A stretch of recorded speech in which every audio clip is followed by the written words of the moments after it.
accident in not cry?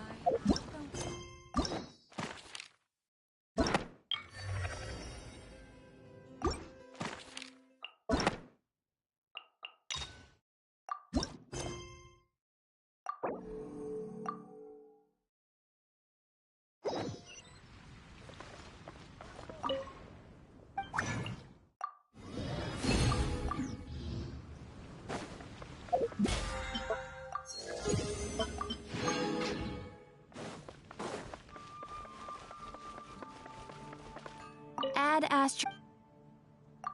Thank you for Ad Astra.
Ad Astra Episosk. How can the Adventurers Guild help you today? It's been a while since we last came to see you. Got any exciting commissions for us? Things have been rather quiet in Not Cry lately. The commissions currently on our books are all very routine. That being said, the Frostmoon Scions are preparing to host some sort of event. They've approached us with quite a number of requests for supplies. Apparently, it's going to be quite a large gathering. The Frostmoon Scions? Well, it can't be another Moon Prayer Night. Do they have some other big festival that Paimon doesn't know about? I heard it's a friendly sparring competition for animal friends. Something called the Spirit Envoy Championship. That's right. The Frostmoon Scions have always advocated coexistence with nature, encouraging their followers to build positive relationships with the beasts of the wild. At the same time, to ensure their animal friends build the strength to withstand hardship and disasters, they put select animals with whom they share a special bond through a unique sort of training. The Spirit Envoy Championship is designed to find the strongest human-animal pair by means of friendly sparring. In previous years, the competition was restricted to the Frostmoon Scions only, but this year, participants from all over Teyvat are invited to join. I understand that the Frostmoon Scions have even prepared a generous prize for the winner. Ooh, does that mean we can join too?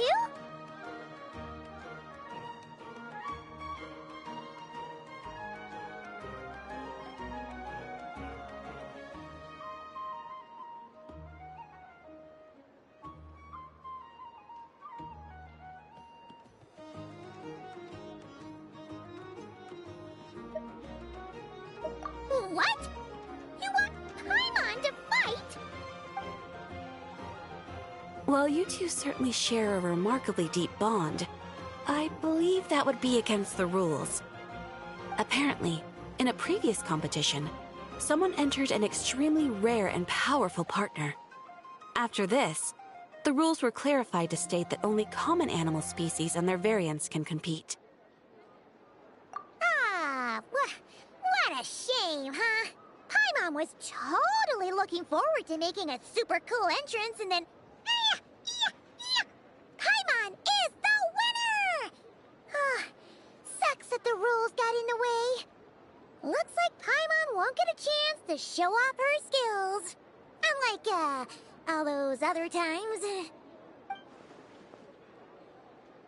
Anyway, who else do we know who might want to take part? If you're unsure of what to do, why not ask one of our advisors for help? Advisors?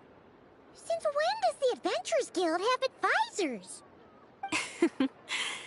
The guild has always had a team of advisors on hand to assist our fledgling adventurers. Of course, few of them would be qualified to assist such world-renowned adventurers as yourselves. But as luck would have it, one of our top advisors has recently returned to Notcry from a trip away. Her expertise is varied and broad, and she often gives lectures at Speranza. If you have any questions, you could try asking her for help. She sounds impressive. But you're right, Catherine. It would take a lot to teach us something new. Let's go put this mystery adventure advisor to the test.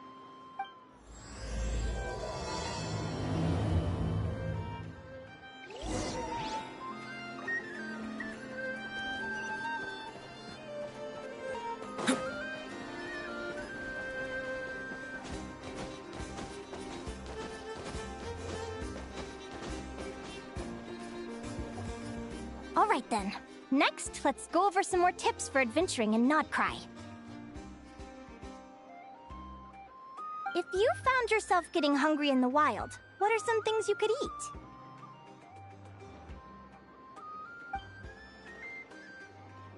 That's easy. Lacca berries, midsummer berries. There's loads of options. Correct! 10 points to you! Oh. That must be who Catherine was talking about. She looks pretty young for an advisor, though. How knowledgeable can she really be? But there are plenty of places where berries don't grow, right? What should we be looking for in those places, Miss Linnea?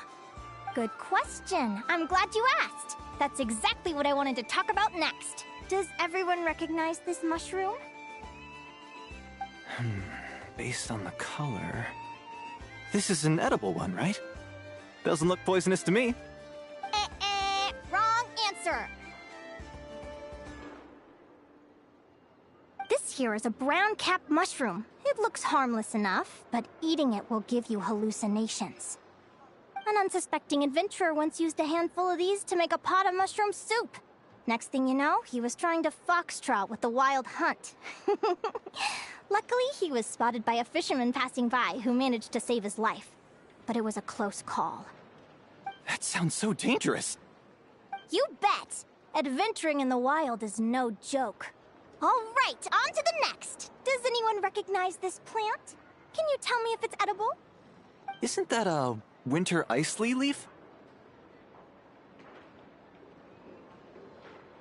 They say that the King of Winter Iceley and the King of Midsummer Oak are sworn enemies.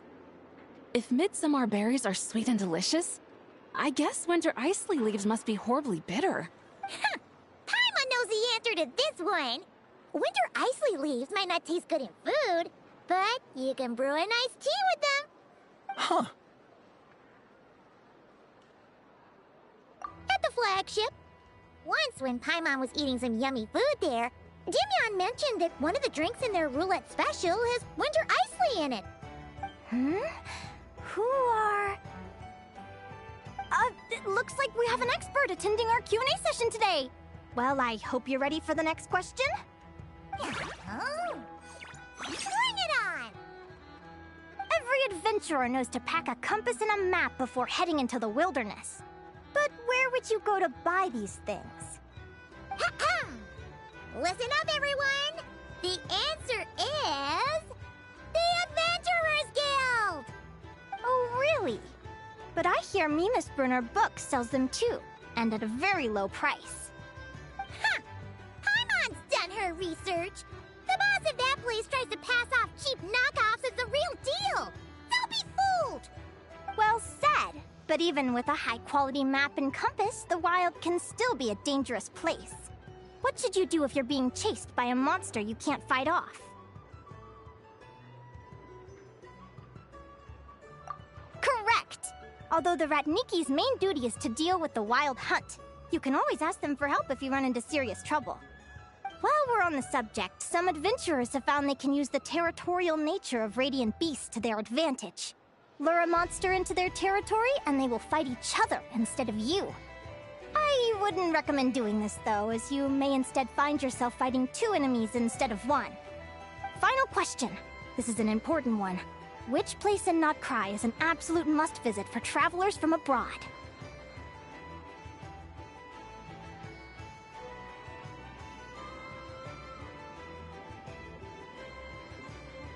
Oh, that's a tough choice.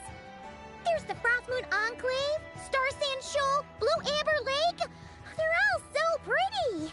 Then there's the Voynich Guild, the flagship, and so many other shops worth visiting. In truth, there's no right answer to this question. But if you ask me, the place most worth visiting is right here, Speranza.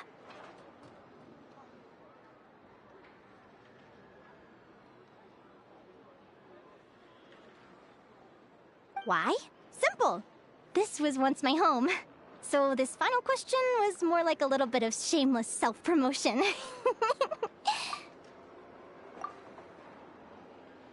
You can get delicious Notcry hot dogs and Lackaberry Madams. And if you're not too hungry, just order a slice of Midsummer Tort. And listen to the entertaining rumors the children like to tell. That's it for today's lecture. Tomorrow, I'll be heading to the Frostmoon Enclave to take part in a competition. If you have any questions, you can ask at the Adventurers Guild, where the other advisors will be happy to help.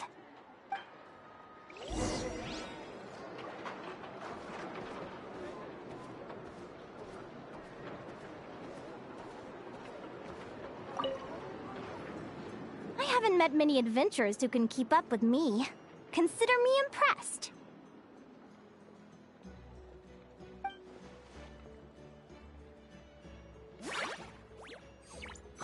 Likewise, you really know your stuff. You're everything Paimon would expect from an Adventurers Guild advisor. Huh? What's the deal? Don't get so close! Traveler, there's something wrong with her! Actually, I was going to ask. Your little friend is so clever and cute. I love how she flies around, too. Can I pet her? Whoa! Stay back!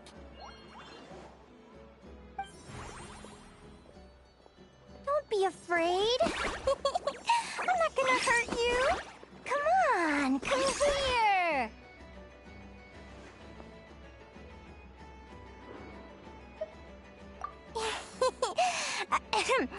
I'm sorry. I got a little bit carried away again. My name's Linnea. I'm an advisor working for the Adventurers Guild. And I promise you, I am not some sort of weirdo.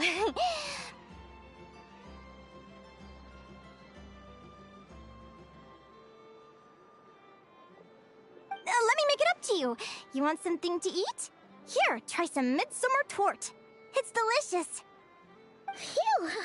You gave Paimon a fright. Paimon's never met someone so, how to put this, enthusiastic as you.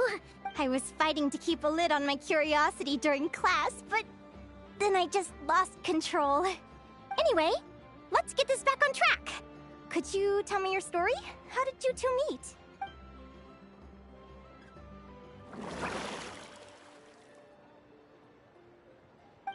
What? You fished this little cutie out of the sea? Can you tell me where?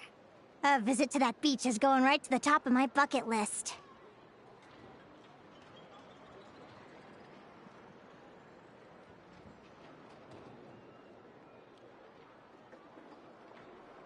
You'd be wasting your time.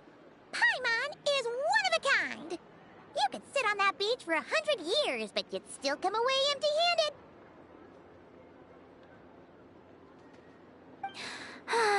Is that right? What a pity. Oh, right! Paimon almost forgot why we came here. We were thinking of taking part in the Spirit Envoy Championship ourselves. Catherine said you could give us some pointers? Let Paimon guess.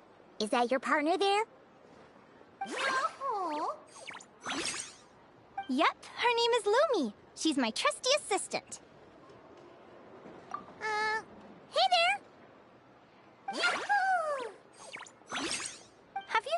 ever ventured north of Nodcry?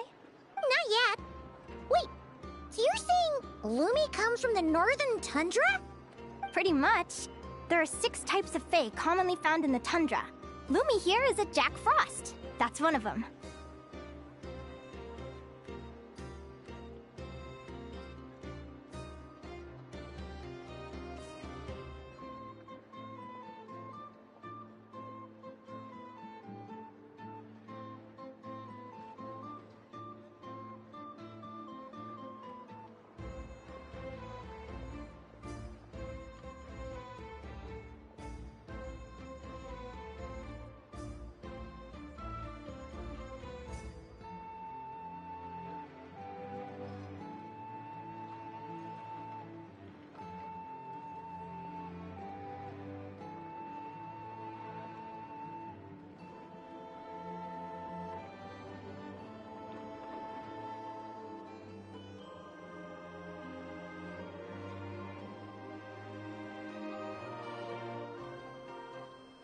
Jack Frost? Interesting name choice. She doesn't exactly look very frosty. An excellent observation! In fact, Lumi is no ordinary Jack Frost. She's a special one. The first time I met her, she was wearing this weird cardboard outfit with ugly splotches of paint on it, as if she was trying to disguise herself as a regular Jack Frost. I stayed and watched her for a while, and I discovered that some other mean Jack Frosts were ganging up and bullying her because she looked different. They stole all the food she'd gathered and kicked her out of her sleeping spot. Lumi couldn't fight them. She had nowhere else to go, so she found an old cardboard box, painted it blue, and put it over her head, hoping to blend in with the group. Whenever she was discovered, she'd get beaten up, and the rest of the time she lived in constant fear. Until one day, seeking shelter from the rain, she clung to me and wouldn't let go. We've been partners ever since.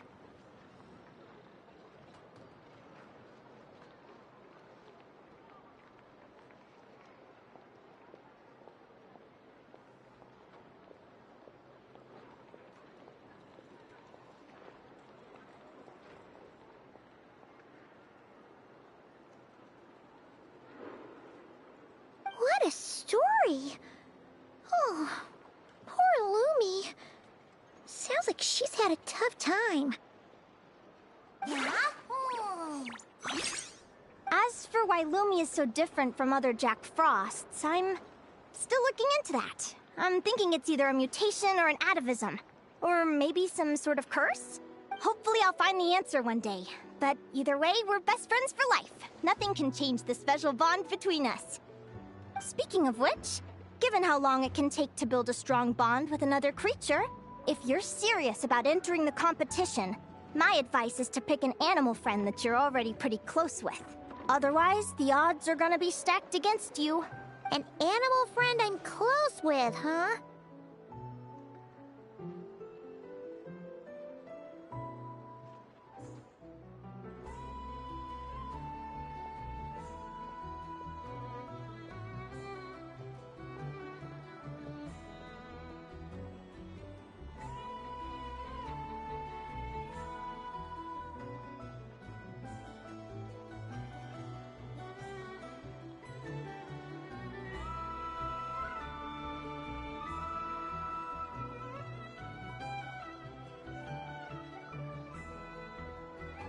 Actually, we're kind of spoiled for choice on this one. Who do you think would be the best fit?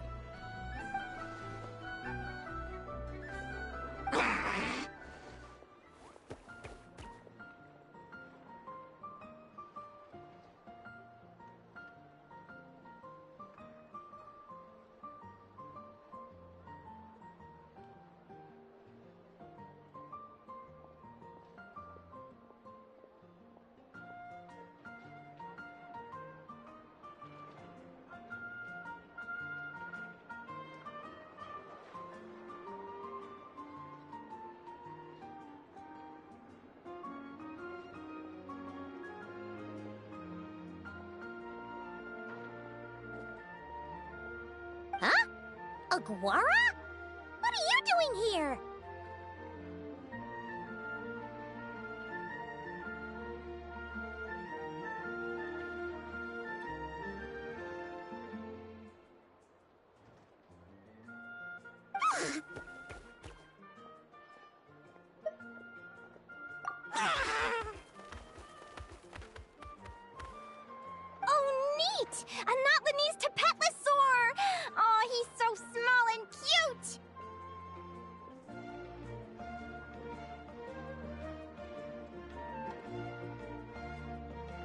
He seems to really like you guys.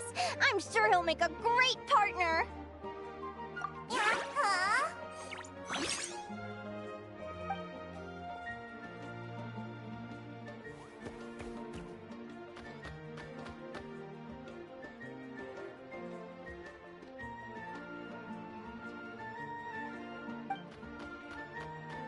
Aw, look at them! Fast friends! Play nice, you two! They both seem pretty sociable.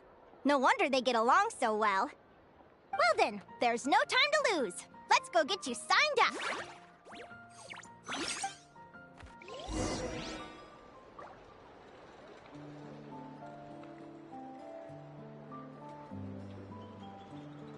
Trust me, when it comes to local delicacies of Pyramida, nobody knows more than me. I wonder how the food in Pyramida tastes.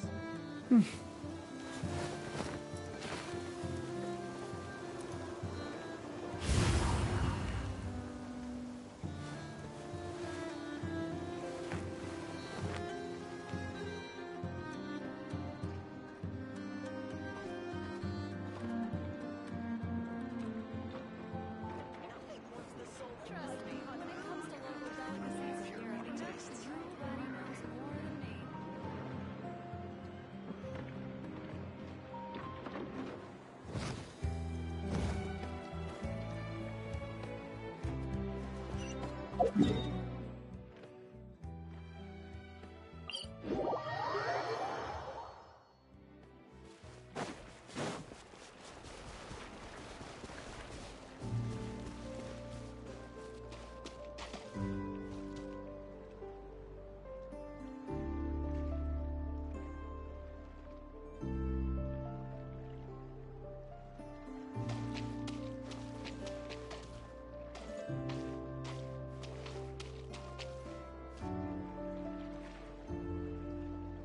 Whoa! Paimon wasn't expecting this many people. Traveler, Paimon! What a nice surprise! I didn't think I'd run into you here.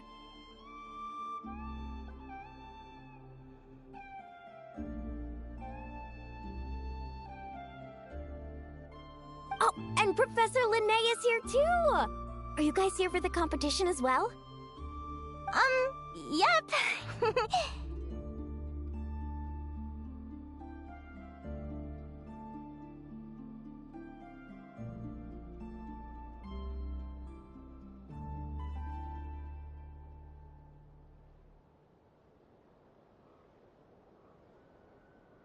Feels like we haven't seen you in ages, Moalani.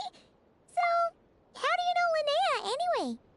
Through her work with the Adventurers Guild. She was in Natland not long ago. She knows so much that we took to calling her Professor. Speaking of which, you never answered my question. If a Kaholosaurus and a Kukasaurus got together, would their babies be able to fly in the sky and dive underwater?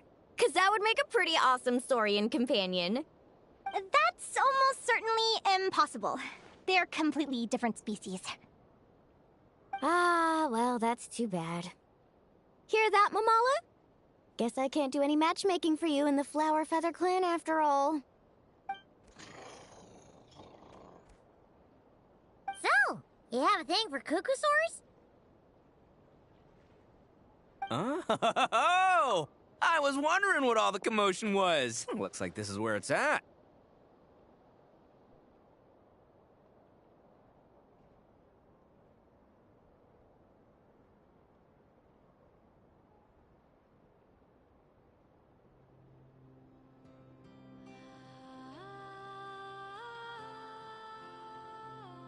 Ito, what the heck? Either Paimon's seeing things or you're not here for the competition too, are you?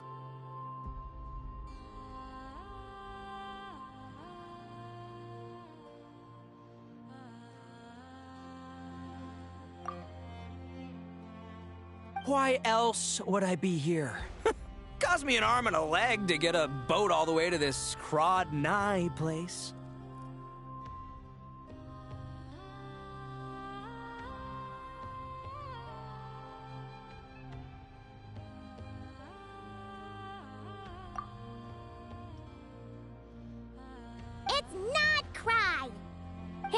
I'm Lilani. Are you a friend of the Traveler and Paimon Stew? I sure am. Nice to meet you. The name's Arataki Beetle Gladiator Ito, head honcho of the world-famous Arataki Gang of Inazuma. That's quite a mouthful. Wait, did he say Arataki Gang? Why does that sound so familiar? Just call him Arataki Ito. This guy's a bona fide buffoon! Hey, who you calling a buffoon, you flying lavender melon? Flying lavender melon. Wait, so you're some sort of mutated lavender melon? You don't look like a melon. Paimon's not a mutated melon! Or any kind of melon! How could a melon be this cute? Yeah, about that. Well, unfortunately, the gang only had the funds to send their main man this time, but don't sweat it. Once I snag that championship title, I'll use the prize money to bring Shinobu and the boys over to join the party.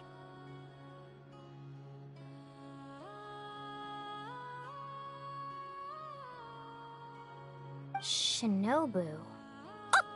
I remember now. Kuki Shinobu, right? She's mentioned the Arataki Gang before. Huh? No way! You've met my deputy?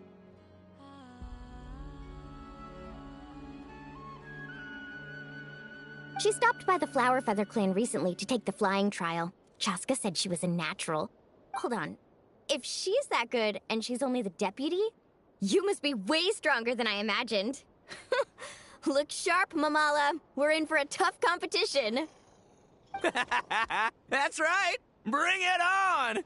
I'm looking forward to seeing who I'll be facing in the finals. Word is that the early birds get the best draws. You snooze, you lose. Laters, compadres! Wait, is he serious? Mamala, we'd better hurry. No, that's complete nonsense! Shall we? Hey, Traveler, have you noticed? There's loads of other people we know here, too! Why don't we go say hi before we register?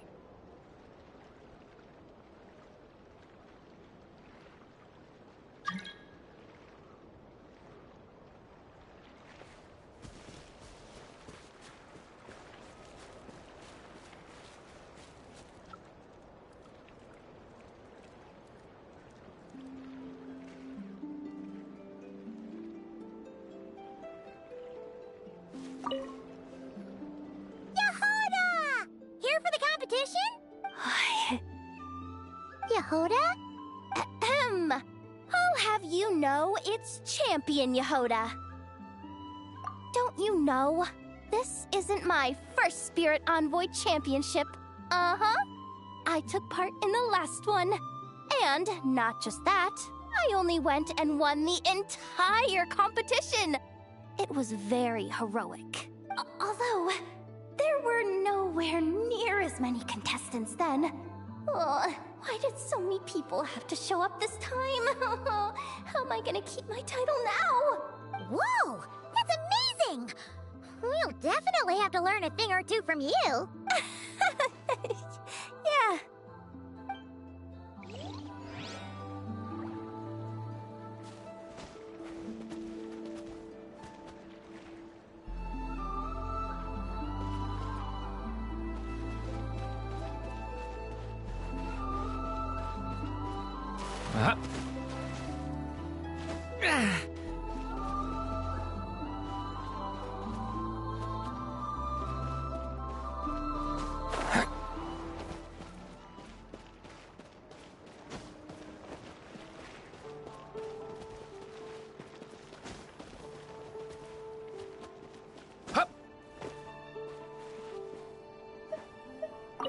This is the biggest turnout we've ever had by far. We need to be extra vigilant to maintain order in the arenas. I've made all the necessary arrangements. I'm feeling more nervous than I expected. Don't worry. You'll be fine once you get into the swing of it. Thank you all for your support. Be sure to let me know at once if any issues arise.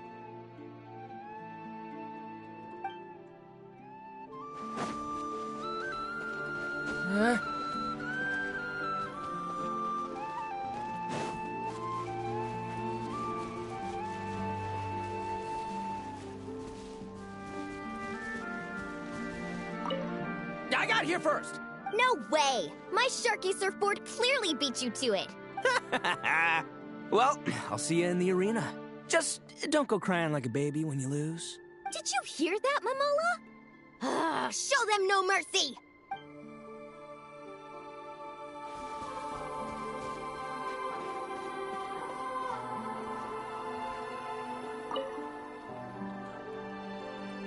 Thank you all for signing up for the Spirit Envoy Championship. Due to the high number of participants, a preliminary qualifying round will be held to determine which 16 contestants will progress to the competition itself. Prior to the semifinals, all matchups will be determined by drawing lots.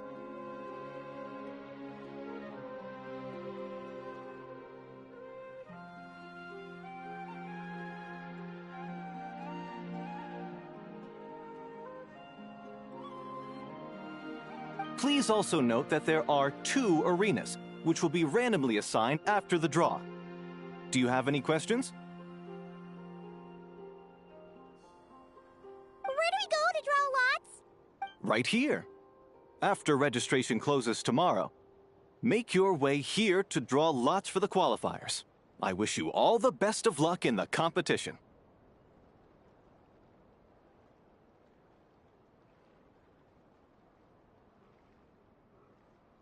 Lumi, Haguara, how you doing? Nervous? Yeah. Great! That's the spirit!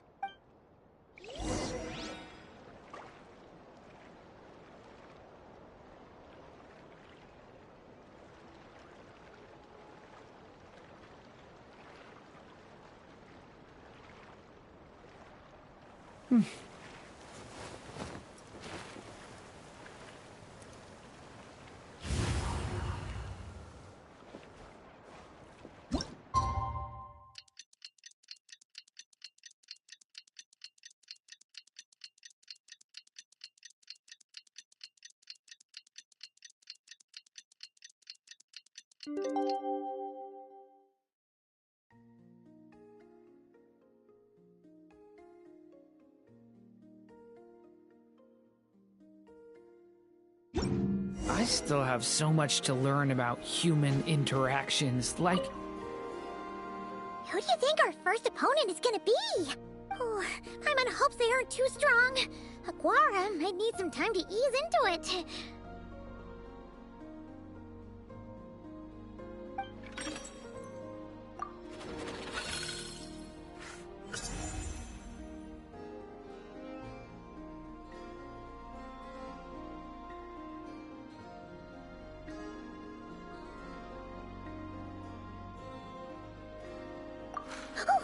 The results of the draw are out. Oh, let's take a look. Your opponent is Arataki numero uno Ito. Ah! We literally just managed to get rid of him, and now you had to face him in the arena? Well, either way, it never pays to underestimate your opponent, okay? This is your first match, so be sure to make it count. Ah, I see you've been assigned to Arena 1. I'm in Arena 2.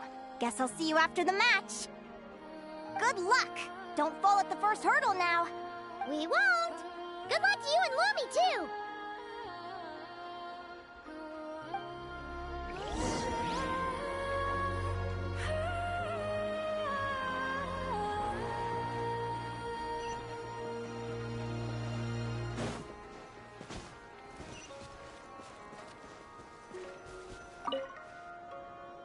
Welcome, spectators! I'm your host, Jaswava. The qualifiers are about to begin. I trust everyone has found their groupings. The contestants for this match are the Traveler and his partner, Aguara, versus Arataki numero uno Ito and his partner, Crimson Staff. Well, this has come sooner than expected. I was hoping to face you further into the competition. Go Crimson Staff!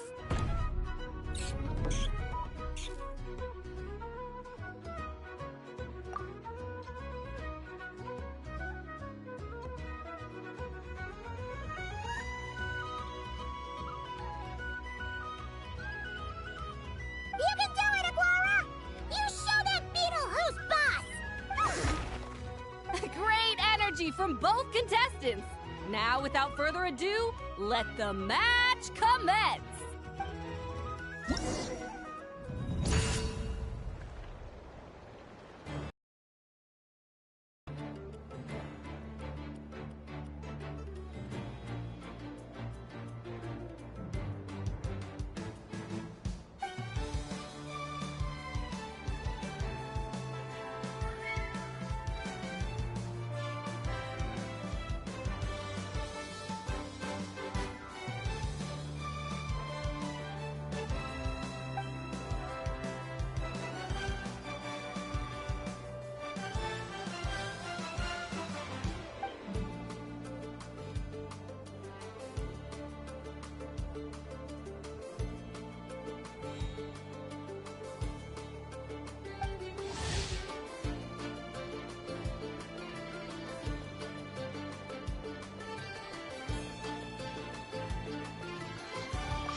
Woo-hoo-hoo-hoo! You got some moves, I'll give you that.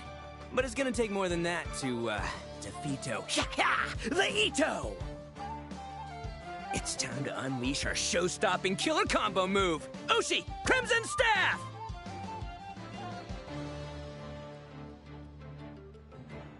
Yeah, Crimson Staff.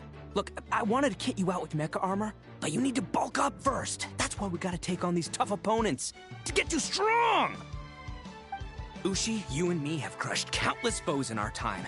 Now, with the three of us together, ain't no one gonna stand in our way! Finish them!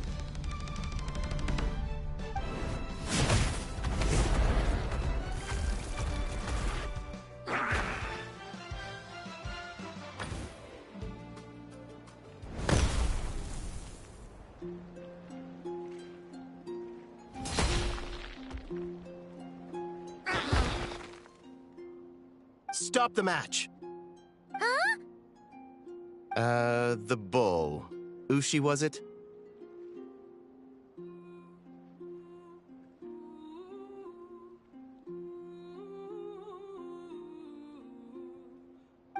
Yeah? Is there a problem?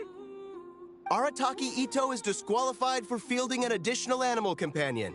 The Traveler and Aguara are the winners. Huh?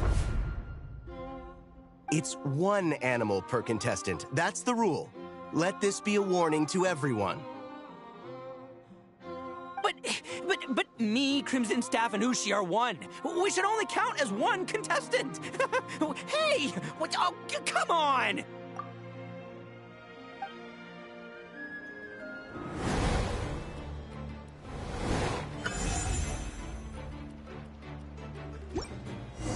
Sheesh, that was a close call. But you made it through the qualifiers. Paimon wonders how Linnea's doing. Let's head over and take a look. Actually, we should probably console Ito first. Paimon feels a teensy bit sorry for him.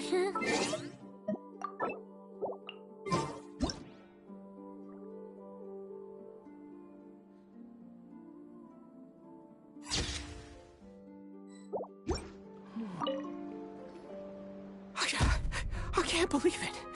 My glorious journey ended at the first step.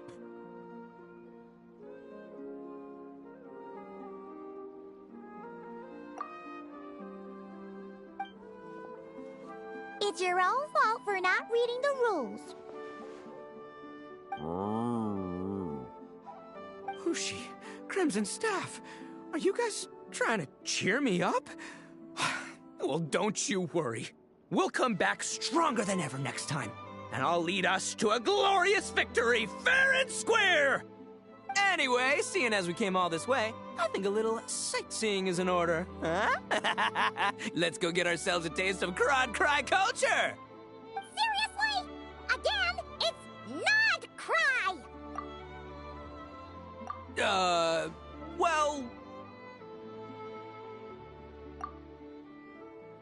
Hey, the Lavender Melon, I've got a little, proposition for you.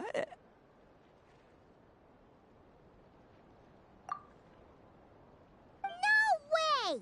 If you want Mora, go earn it like everyone else! Fine, don't let me anything then. Watch me, I'll figure something out. This is a small pond, and Arataki Ito is the biggest fish around.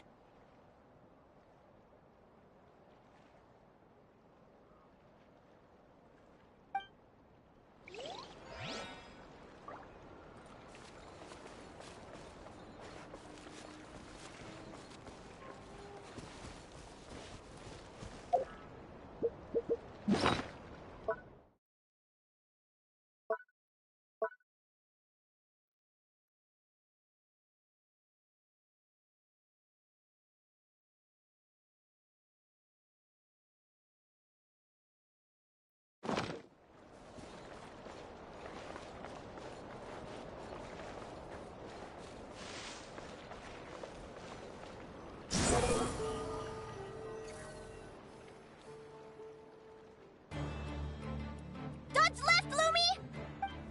Yeah? How did you know I was gonna... Now counterattack! Pummel it! Yeah.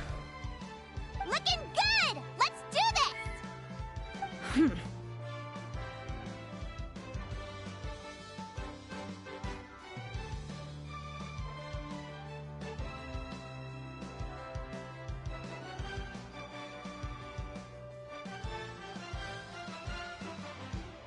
Ignorance really is bliss, isn't it, Linnea? But it won't last forever.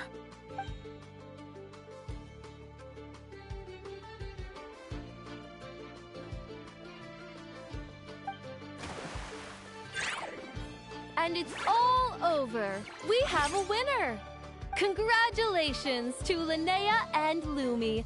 You're through to the next round. I can't believe it. Meiku Torso! Good job, Lumi! Yeah. Oh. Traveler! Paimon! How did your match go?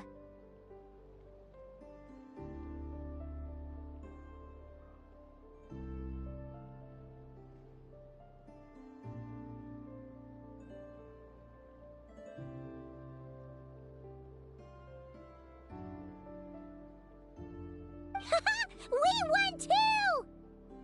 Thanks, that means a lot. Yeah, I think we performed pretty well out there.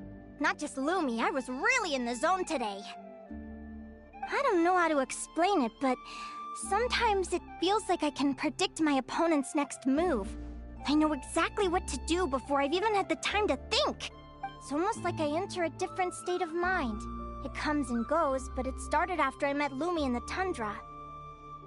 Anyway, congrats to both of us on getting through the qualifiers! Come on, let's head to Speranza, my treat! Hooray!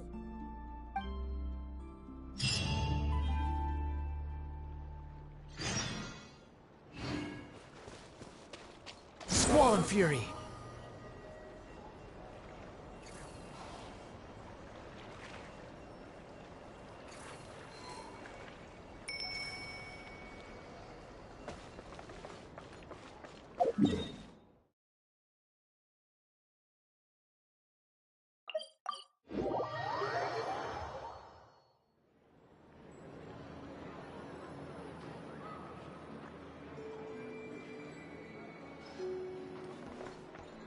The wind rises.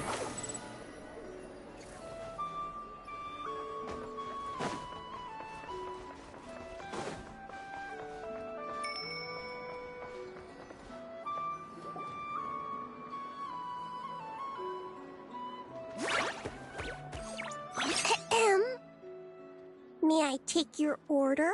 Turns out I'm treating a friend today, so I'd like to order the finest dish in the house.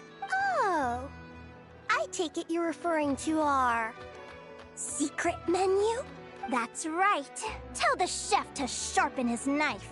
I'm expecting surgical precision. Is that a reference to something? Yeah. The Hidden Hero. It's a novel my best friend Helka sent from Linnea. There's the chef, and he fights the bad guys with a kitchen knife. It's really cool. It's her favorite part of the book. She's always nagging Linnea to act it out with her. Psst. Linnea! Do you think Chef Yerba could be a hero in disguise too? He does chop vegetables super fast. Oh, I think it's definitely possible. Not a chance, I'm afraid. Evening, everyone. What can I get you? Why don't you choose for us? I'm treating a friend today. We're celebrating our success in the qualifiers. Sure thing. I'll rustle up a few of my specialties then. Won't be long. Hello?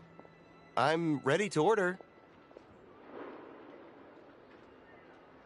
Be right there. I gotta go. Let's play again soon, Linnea.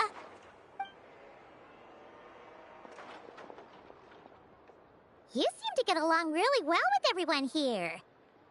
Oh, that's right! Didn't you say that this used to be your home? Yes. After my parents departed, I came to live here with my friends in the conch gang. I didn't mean like that. They're still alive and well. They just don't live around here anymore. Come to think of it, I haven't told you my story yet. I guess you'll have noticed the wings on my head by now. They're proof that I'm not human. Yeah! Paimon noticed those. Are you comfortable telling us some more? Sure. Well, it's a story that starts a long, long time ago.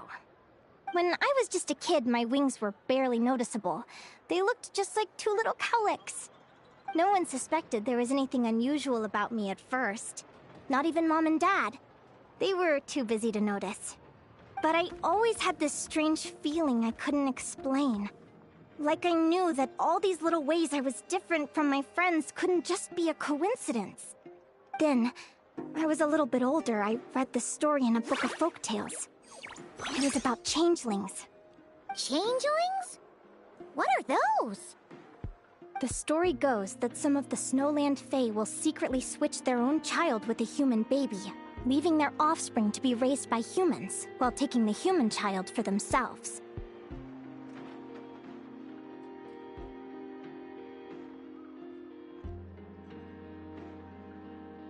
I know, right? The way the stories are written, it sounds like something parents make up to scare naughty kids. If you don't behave, the Fae will take you away and leave a better-behaved child in your place. It's the sort of thing that starts as a warning and evolves into folklore over time. So, obviously, I didn't take it seriously at first. But then as I grew older, I started exhibiting more and more Fae-like traits. I mean, just look at the crystals on my skin. No humans have those. It's a dead giveaway. So, you're really a changeling, huh? Did you tell your mom and dad? Bear with me, I'm getting to that. At first, I wanted to hide it from them, but eventually I plucked up the courage to tell them. I figured, even when we're scared and uncertain, it's important to face the truth head on. They were stunned, of course. It took them a while to accept it, but after the truth had sunk in, Dad sat me down and told me they'd decided to head north and look for their child that was taken. They're really good people, though. Not only did they raise me for all those years, but they left me some money in case of emergencies. After that, I grew up with my friends in the conch gang. All of these kids are from broken homes, but everyone supports each other, and they still live life to the fullest.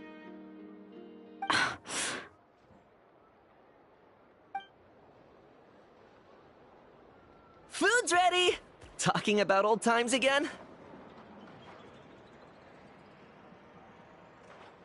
Yeah, it just sort of came up in conversation. Whoa, what's all this? You've cooked up up a real feast, Yerba. Well, you did say you were treating a friend. Besides, only the best for our old boss. Old boss? Linnea was your boss?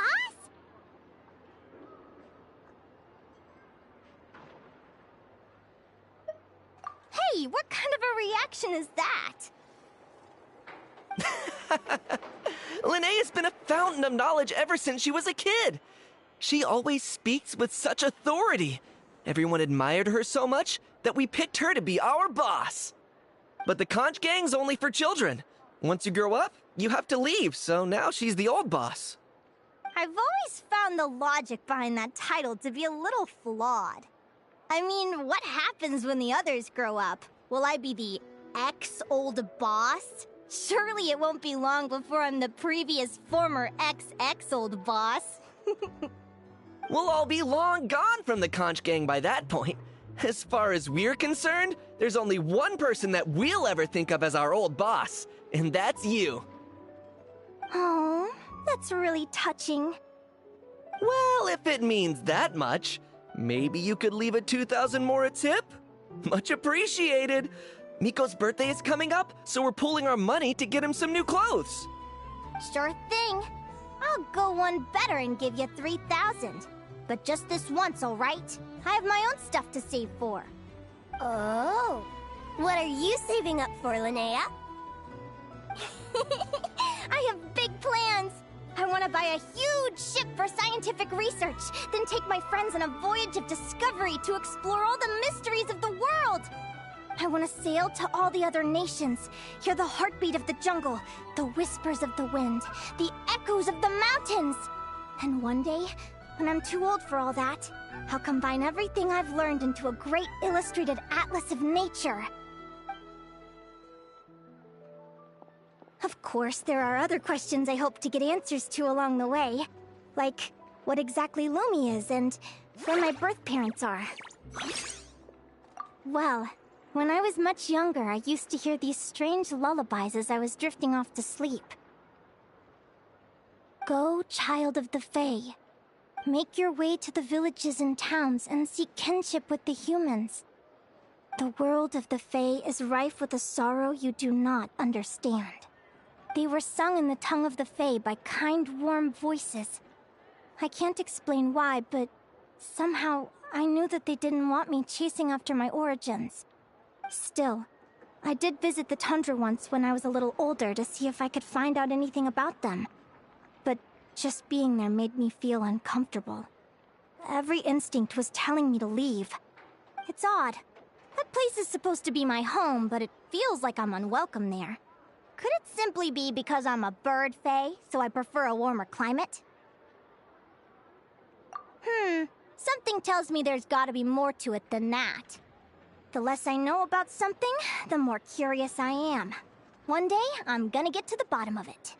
But enough about that. We're supposed to be celebrating our victories! Cheers!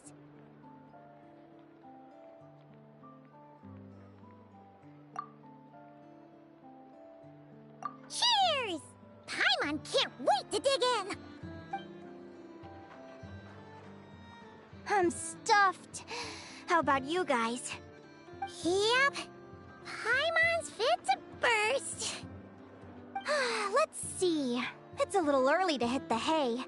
How about we get Aguara and Lumi to try a little sparring practice? The opponents are only gonna get tougher from here. Yahoo!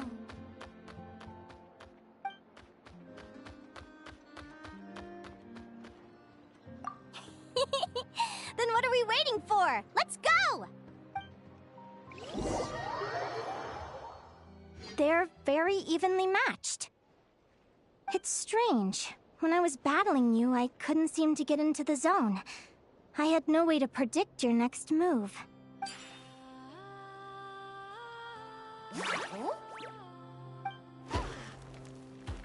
Hey, I'm curious.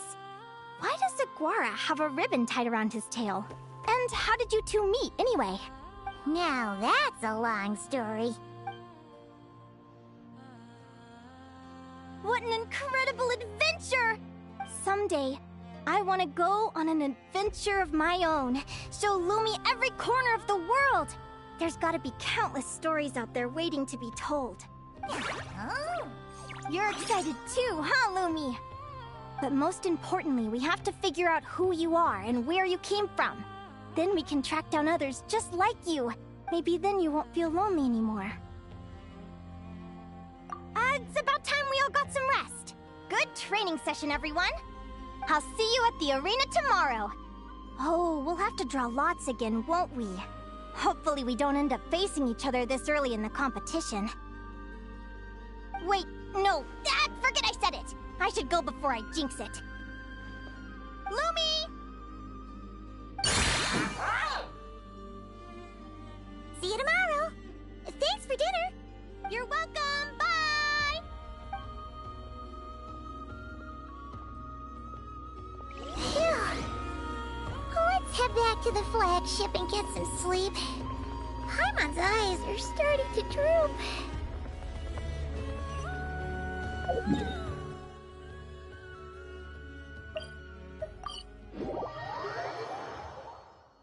Quit following. Behold!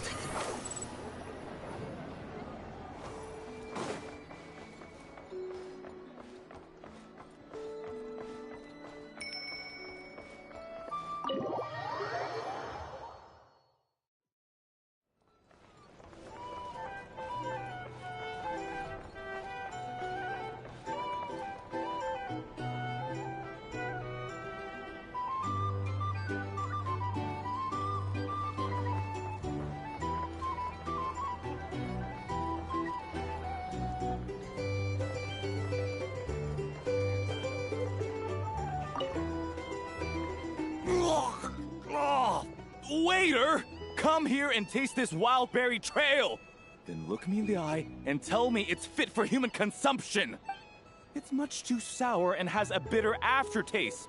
I want my money back! Please don't shout. I assure you, the berries we use are of the highest quality. Bitter is out of the question. I think you've had too much to drink. Time to settle up and leave. Too much to drink? I'm perfectly sober, thank you. Now you'd better give me this meal on the house. Otherwise... Otherwise... what? Huh? Who the heck are you? Oh, I'll tell you who the heck I am. The name's Arataki. Thanks for waiting, mucho apreciado. Ito!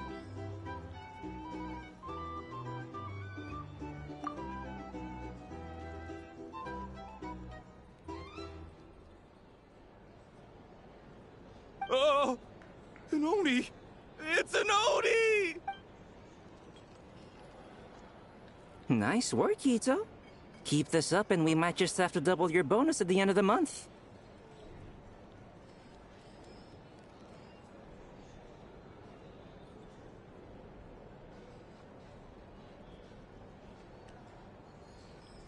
Don't you worry about a thing.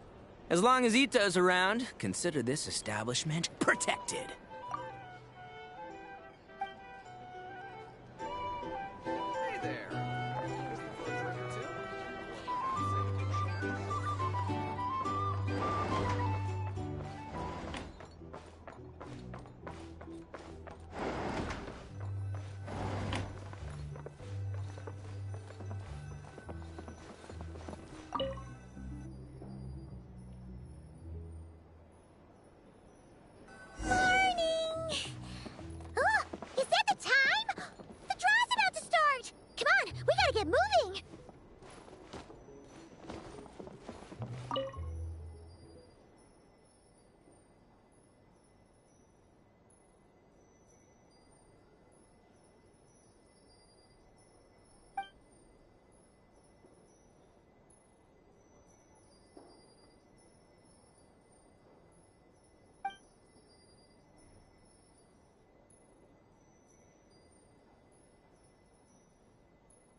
Recommendations? These are brownies. If you want to negotiate prices, find them.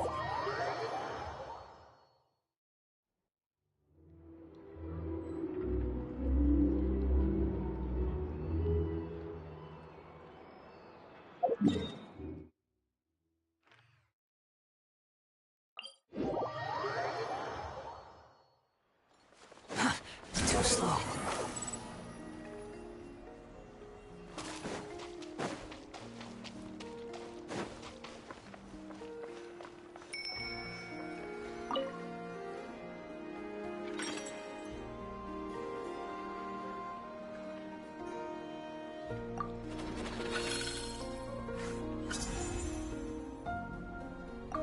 Let's see.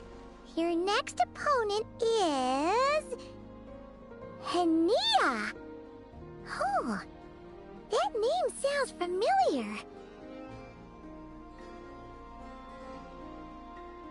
Oh, yeah! Paimon remembers now.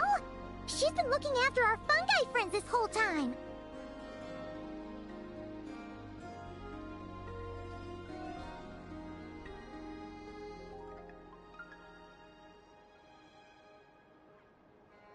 Who do you think she's gonna partner up with for the competition? Come on, let's go say hello!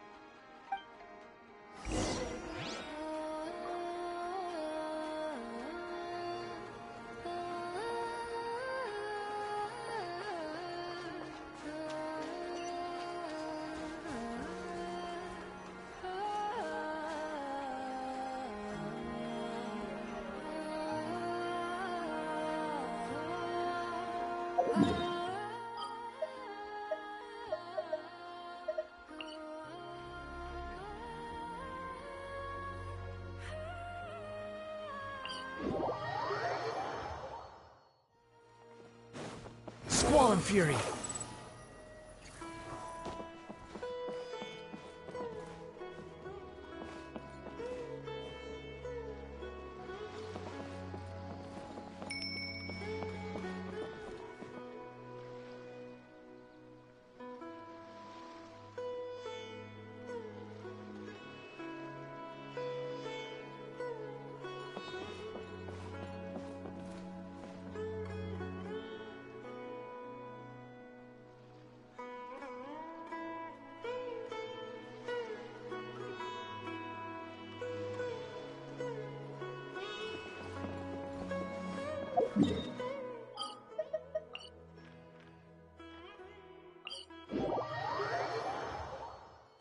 Behold!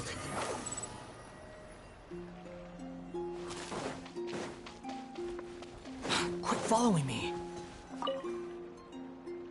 Welcome, one and all. The round of 16 is about to begin. Our contestants for this match are the Traveler and his partner, Aguara, versus Linnea and her partner, Fluffy the Flower King. Hey, Golden Comet and Silver Companion. Good to see you again. This'll be our first proper rematch since the Neelik Paula Cup. I brought my old Sumpter Beast with me this time. Looks like you're partnering with a new companion too.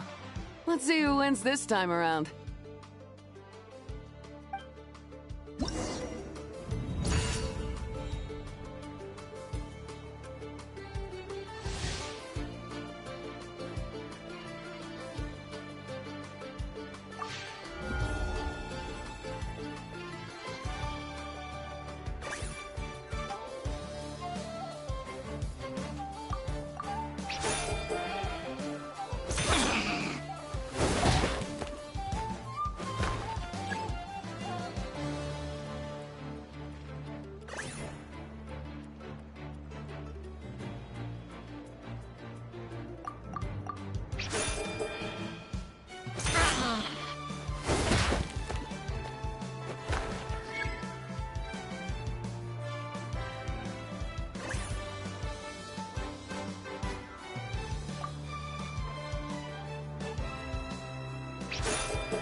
You're even tougher than last time. But you know what? Sumpter beasts are renowned for their endurance.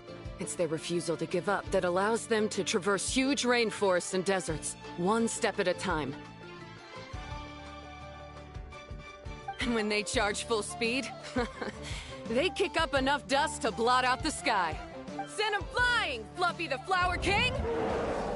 Watch out!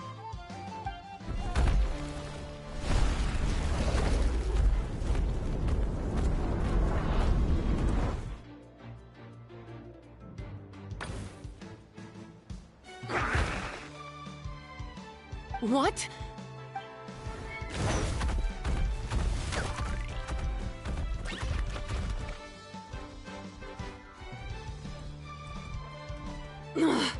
Looks like this isn't gonna work. Contestants, please have your animal companions return to the arena immediately, or you'll both be disqualified. Oh no! Come back, Fluffy!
The Traveler and Aguara are the winners! Oh, what a shame. You were so close. Even with the new partner, you're still as tough as they come. This was some bad luck running into you so early in the competition. Well, since you defeated me, you better go all the way like in the Nilut Cup. I can handle losing, but only to a champion. So you go show him who's boss. All right, we're through to the quarterfinals. Let's go see who our next opponent is.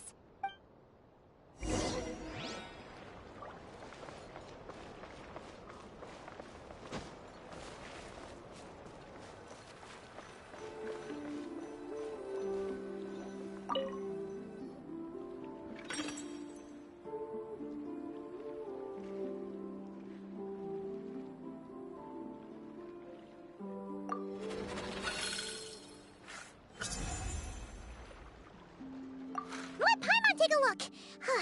Next up is... Mualani? Oh, so we have to fight that big Holosaur next? Oh, Aguara, we're counting on you!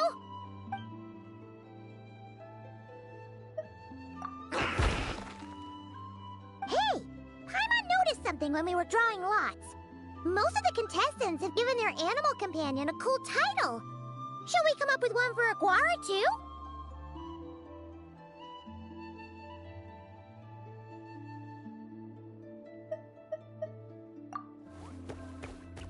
Well, Aguara seems to like it. Awesome!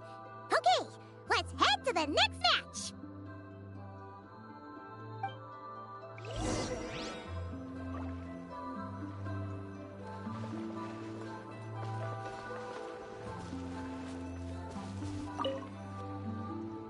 Are you ready to rumble?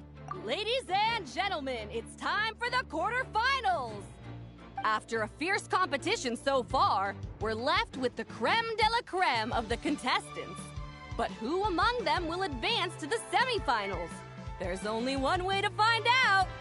Joining us to kick this round off, we have the Traveler and his partner, Aguara, versus Mualani and her partner, Mamala.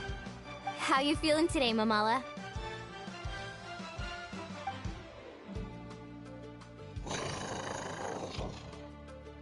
That's the spirit! Now let's get out there and show these Nodcry folks what the people of the Springs are all about!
What a tough cookie!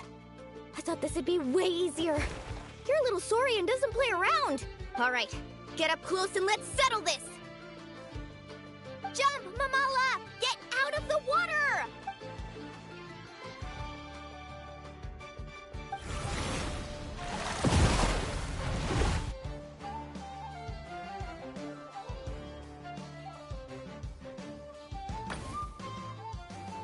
Watch out!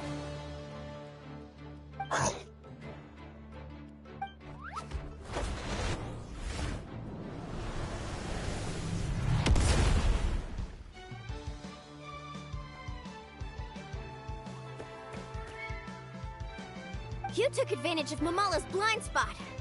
Not bad!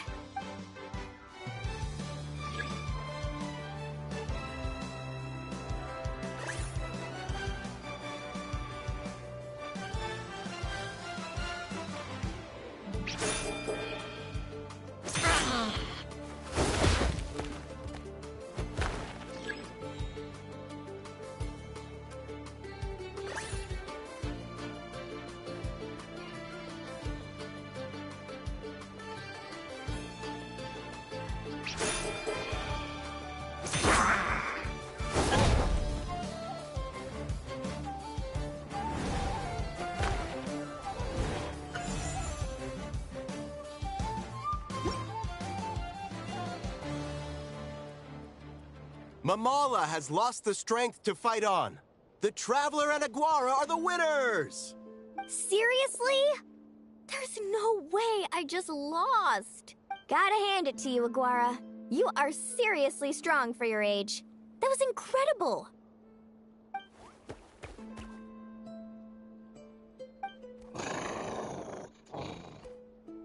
Hey, you're strong too, Mamala. That one was on me.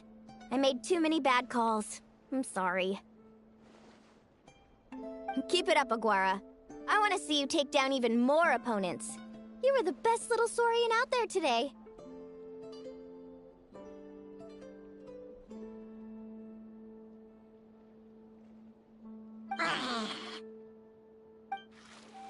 I'll leave you guys to it.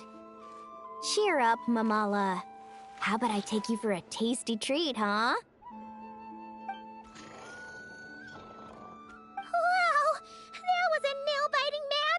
Paimon's heart's still racing!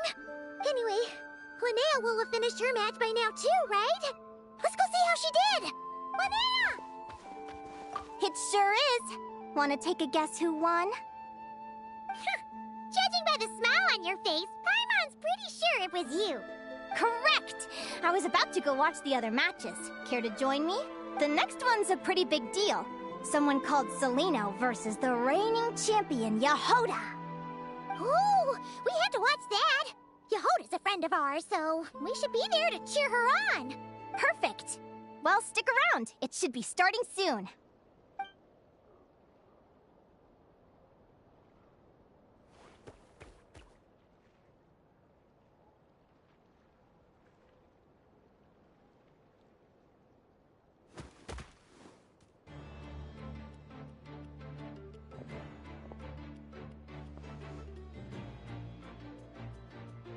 What the?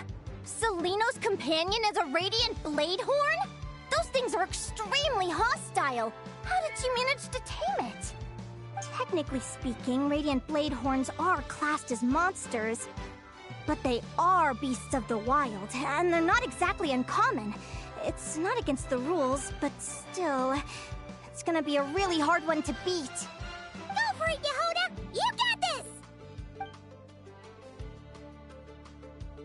Ignorance really is bliss, but it won't last forever.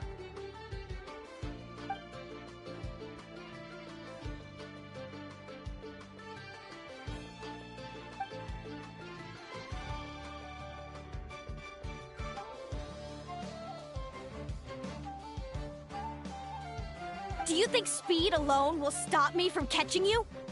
How about you run around and find out? Reed Miller the 13th, run that thing ragged, and then go in for the kill! Behind you, on the right. Reed! Her reaction time is incredible. It's almost as if she can read her opponent's mind.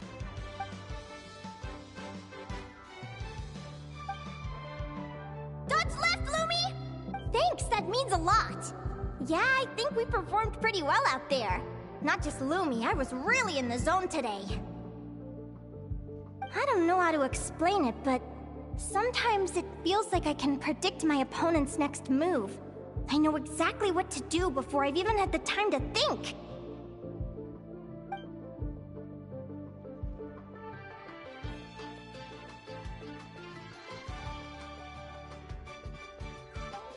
Keep it together, Reed! Jump! He's trying to jump on your back, Hemus. Don't give him the chance. Use your wind blades to slow him down. He's too powerful! We've gotta go for a knockout blow! Charge your lightning, Reed! Then blast him with all you've got! Deflect it back, Hemus.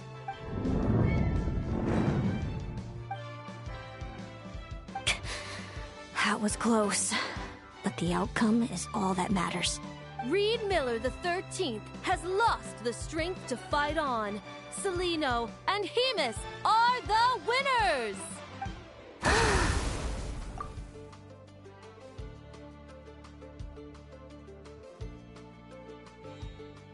Those wings!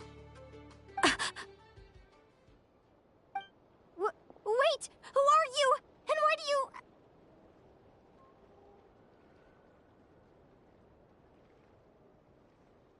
why do you have the same...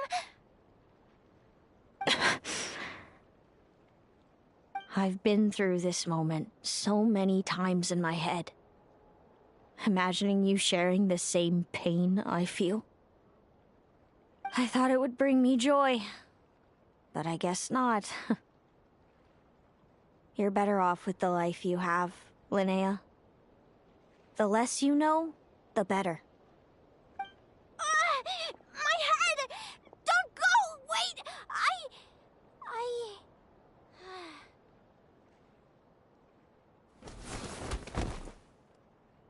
Linnea! What happened? Why did Linnea faint? We gotta find her somewhere to lie down! Quick! Hurry!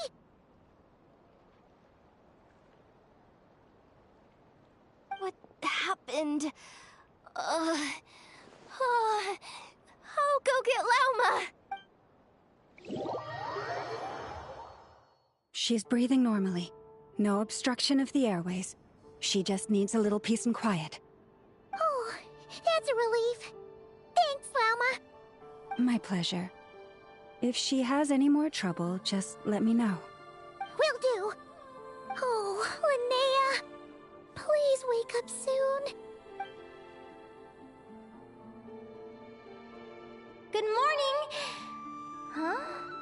Where am I?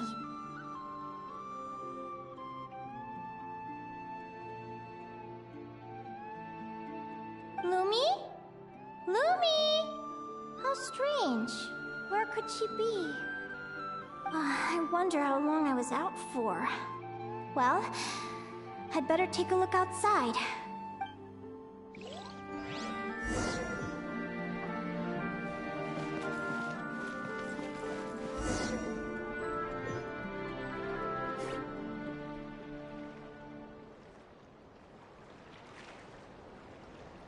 Lumi! There you are! I've been looking all over for you. Come on, say something. Why do you look so anxious? Looks like our contestants and their partners are in position. On the one side, we have Linnea and her partner Lumi, and on the other side, we have Celino and her partner Hemus. Buckle up, folks. The semifinals are about to begin. Wait, how is it the semifinals already? Also, how did I even get here? I don't remember a thing! Oh, I get it. I'm still dreaming. You can do it, old boss. Even if this is a dream, I can't let my supporters down. I'm gonna give this my all. We're up, Lumi. Let's show them what we've got!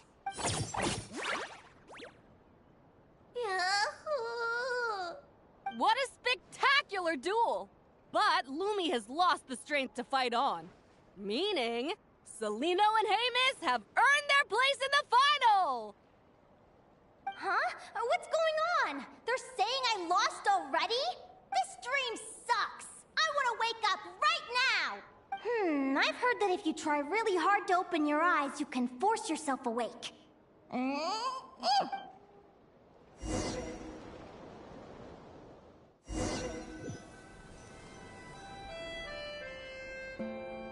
Did it work?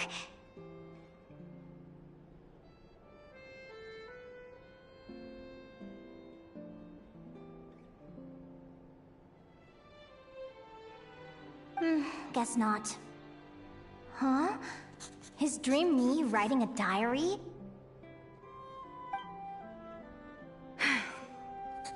My Adventurers Guild salary alone will never be enough to finance a research vessel.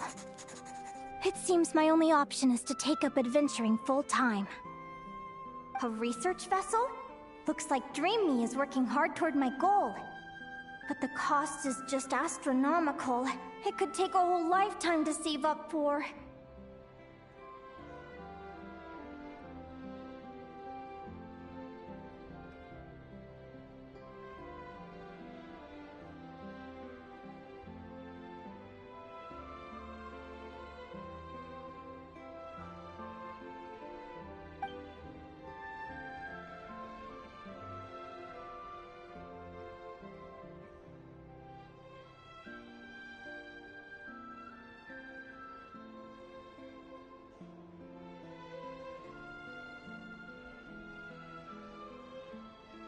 Day 1. Got beaten up by monsters.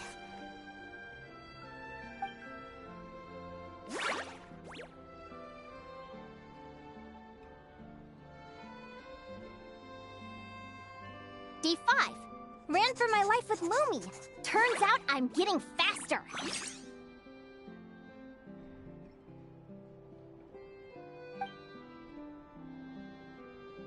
Day 20. Asked a merchant about prices. Ships cost a fortune. But I can worry about that later. Right now, it's time for a proper meal. I'm starving.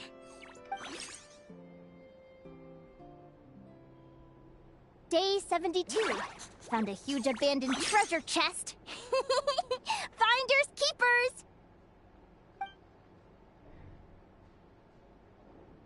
Happy adventure anniversary to me! 1 year in. And still nowhere near rich enough to afford a ship.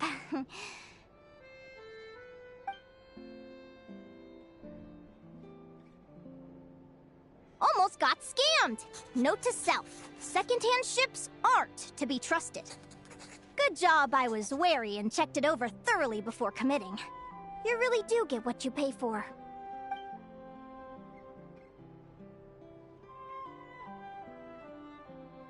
Finally beat that pesky thing. Hoping the materials I gathered recently will fetch a good price. The diary ends here. Hold on. Is this a deed for the purchase of a large ship? And I've signed it! Could it be?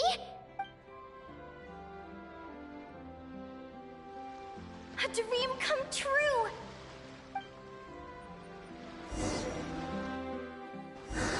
The Golden Beagle! What a wonderful dream! The ship gently swaying as it carries me to a faraway land. Oh, what a feeling!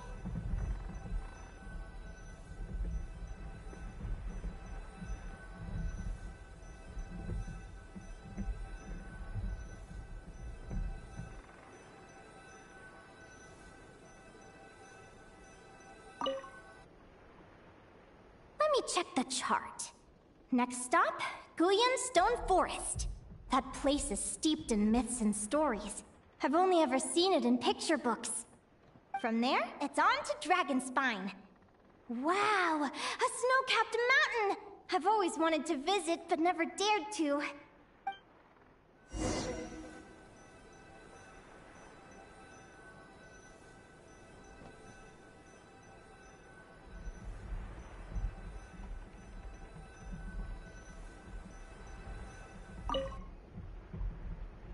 What's this? Clearwater jade? Pretty sure this can only be found in Tinyu Vale. It's so beautiful. It looks like this ship has sailed to many places already. Makes sense. As soon as I buy my research vessel, I'll be off and away to voyage non-stop. Linnea, you've been really down the last couple of days. What's up? You're not seasick, are you? I've left your lunch by the door. Make sure to get some good rest once you've eaten.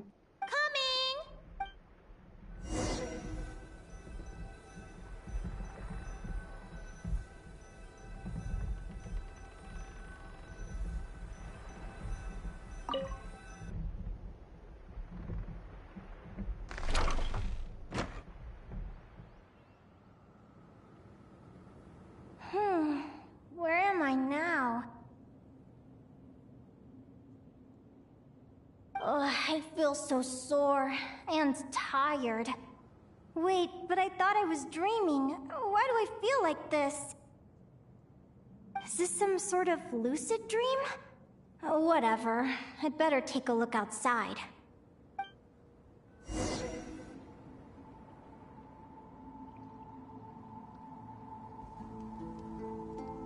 Clearwater jade. Didn't I see this on the ship just now? Why is it in pieces? And these books, how did they end up in this cave?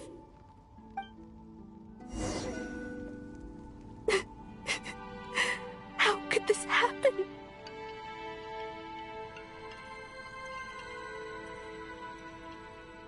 Lumi, why do you look so sad?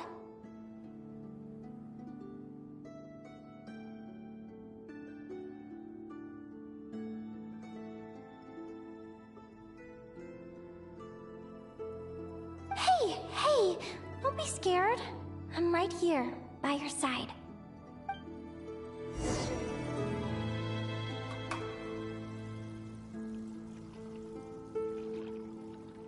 We're never getting back, are we?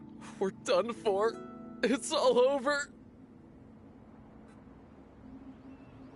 What happened? I thought I was on the ship. Is this the Golden Beagle?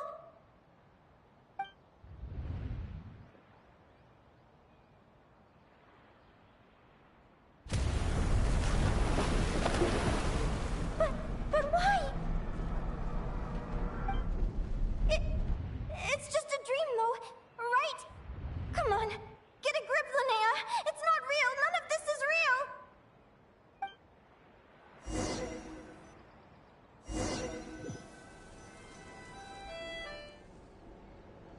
It's been many long years since the Golden Beagle sank. The diary again. How long is this terrible dream going to last? I'd love to say I'm over it now, but the truth is it still gets me down sometimes. It's like there's a heavy stone that's blocking up my heart, constantly weighing me down.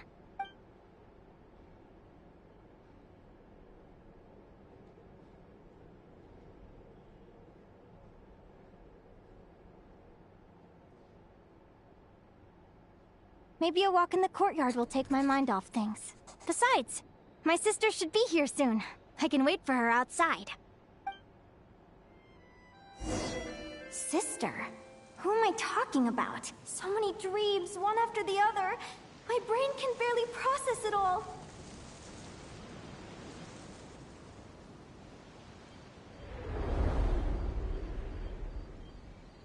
Linnea! Huh? That voice sounds familiar. Over here. Did you get my letter, Linnea? I'm so sorry to be the bearer of bad news. Come back to the tundra with me, so we can be with Mom and Dad one last time. Selena? She's my sister? Mom and Dad? One last time? This is the natural circle of life. We don't live that much longer than humans. This day was always going to come. I can't pretend I'm not sad. But at the same time, I wonder how an ordinary person would react to hearing this news. At the very least, they wouldn't have to endure this horrid feeling of having tears they're unable to shed. After all, we've already seen how all of this would unfold, long before it ever came to pass. Remember, when you passed out during that competition? You saw it all as you lay there, unconscious. At the time, you thought it was just a dream. What is she talking about? No. No. This can't be true. I understand how you feel. One moment you're gazing into the future from the past, the next, you're there, looking back at where it all began. When these two perspectives collide, how can the journey not feel like a dream? Time flies. One day, we too will grow old. Is it even possible to live a life without regrets?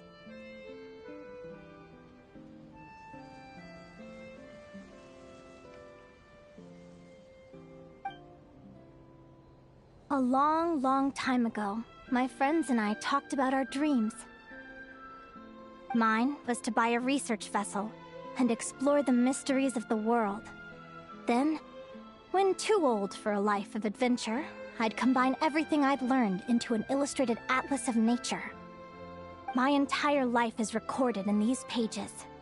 Maybe one day, a long, long time from now, someone will open them and see that there are sections on the formation and evolution of certain creatures and environments that remain blank.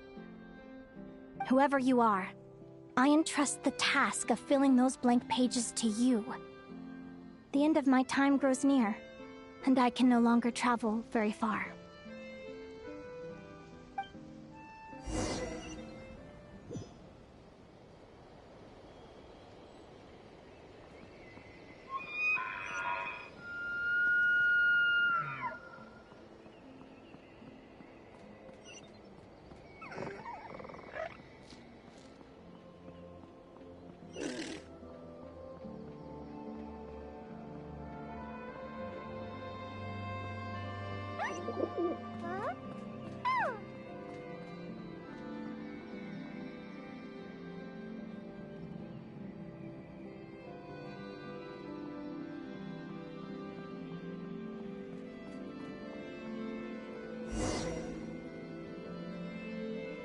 This feels like an illusion, yet at the same time, so real.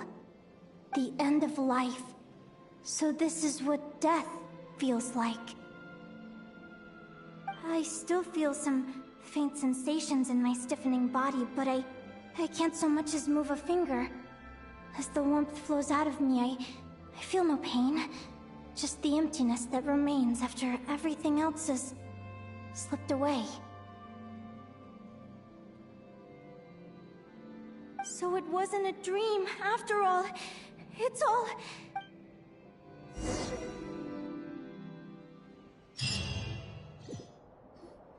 Linnea, you're awake! Oh, you were out for a long time. You must be starving. Do you want something to eat? Linnea, why are you crying? What time is it? It's evening.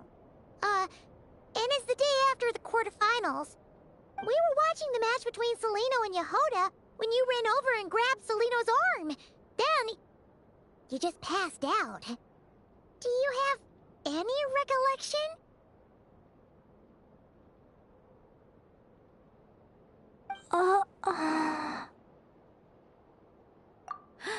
So many things came flooding into my head, one after another. The end of the competition, things from my future. Even the very end of my life, when I finally had to bid farewell to the world.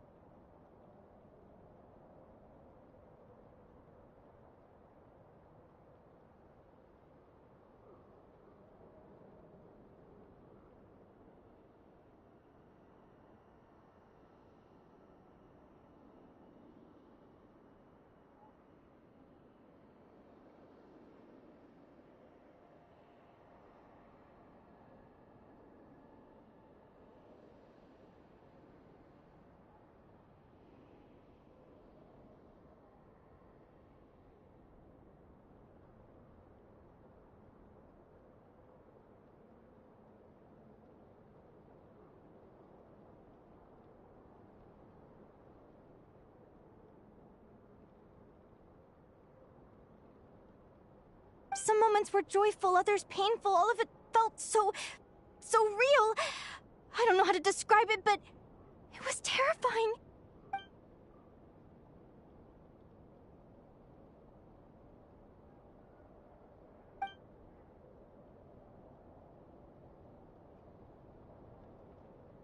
Good point. You passed out right after grabbing her. Plus, she said a load of cryptic-sounding stuff. She has to know something about what's going on. Still, is it really a good idea to go looking for her? What if the same thing happens again? Do you remember when we were at Speranza and I told you guys about my childhood? Well, there were a few details I left out. I wasn't a very cheerful kid, nor was I all that brave. Before I told my human parents about being a fae, I spent so many sleepless nights tossing and turning. I knew what might happen once I told them. I desperately hoped they'd say, Linnea, even if you aren't our child, we still love you. But I knew that was impossible. Their own human child was out there somewhere, as were my fae parents. Our family was a lie. And all lies unravel with time.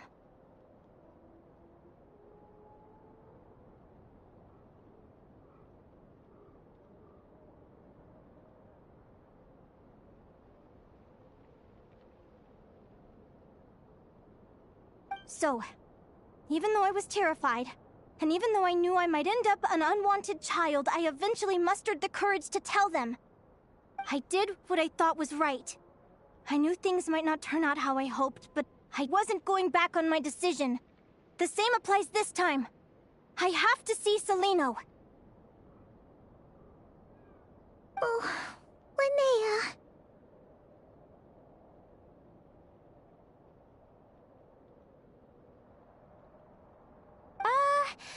I'm now realizing that I have no idea where she is. Oh, don't tell me I have to wait until the next round of the competition.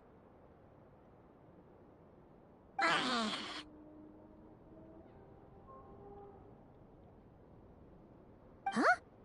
Aguara, do you know where Celino is? Do you remember Celino's scent? That's amazing! You're the best, Aggie!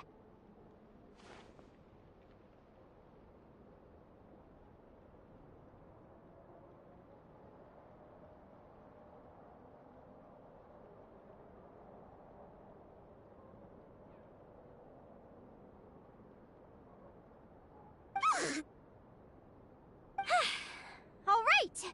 I think I'm about ready to do this. No use delaying it any longer. Let's go!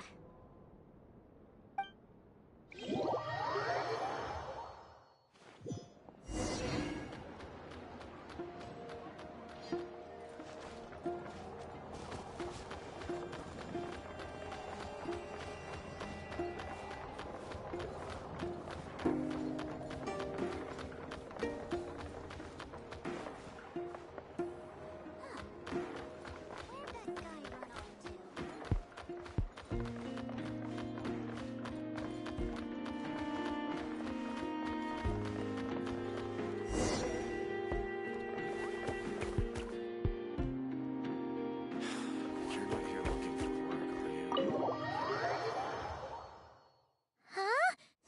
The flagship? What are we doing here?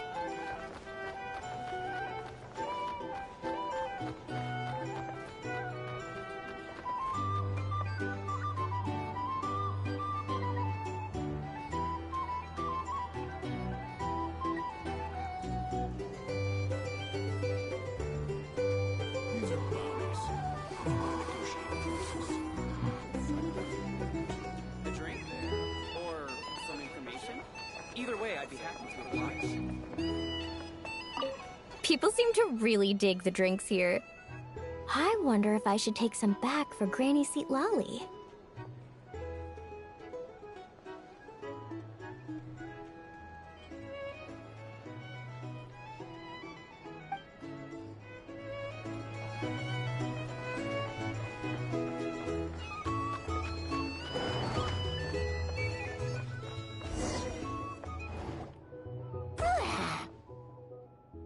After all that, Seleno's staying in the room right next to ours? No wonder Aguara could pick up her scent. Is anyone there? You're sure this is the right room?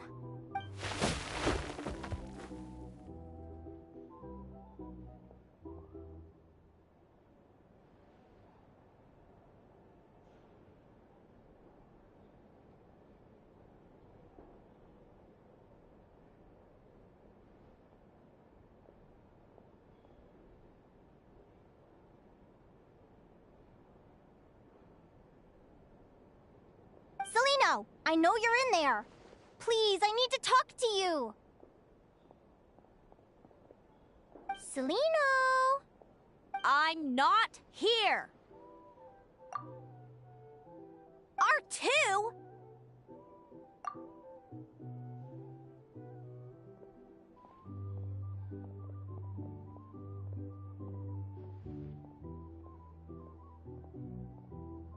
Am not! Quit bothering me! Not a chance! If you don't open the door, I'll be waiting right here outside until you change your mind. I have so many questions to ask you. Can you at least answer this one? Who are you to me? Are you my sister? Open the door! All right. Stop yelling. Come in. That wasn't so hard now, was it? Take a seat. Just to be clear, I wasn't expecting visitors, so I can't offer you much in the way of comfort. Curiosity is a dangerous trait, Linnea. You're gonna regret coming here. Don't say I didn't warn you. You sure about that? Because if I hadn't come here, I'd be regretting it already. Will you please answer me now? Why do we have the same wings on our heads? Why did I pass out when I touched you? And why did I see all those... Visions of your future? So, it wasn't a dream after all. Of course not. Linnea, you're an avid student of the natural world. Surely you're aware of the 6 most common types of Fae? The Vila, Domovoy, Leshy, Volkodlok, Snegovic, and Jack Frosts.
Right. Well, there are many less common varieties, too. The legendary Lantern Fae, the Sirens, with their lilting songs, and us, the Augury Birds.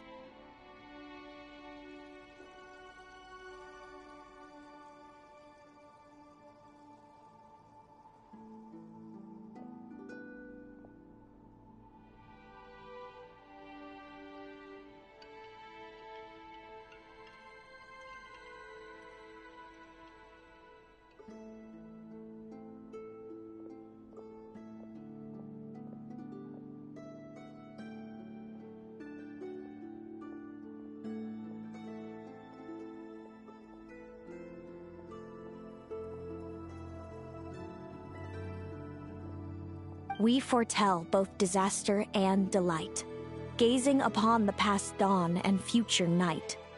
Others fear and revere our might, while we alone detest our plight.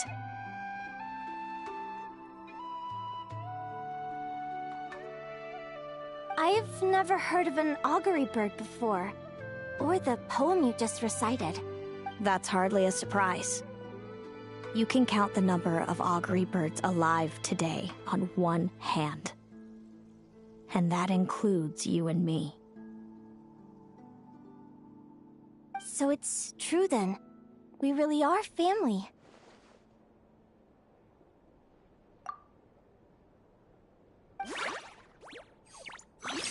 Family.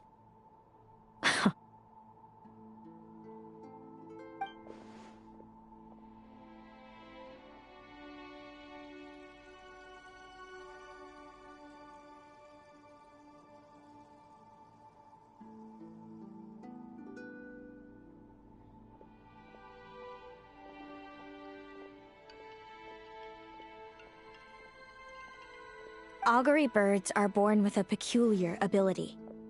We can see crossroads in the flow of fate, immutable future events that all paths will lead to.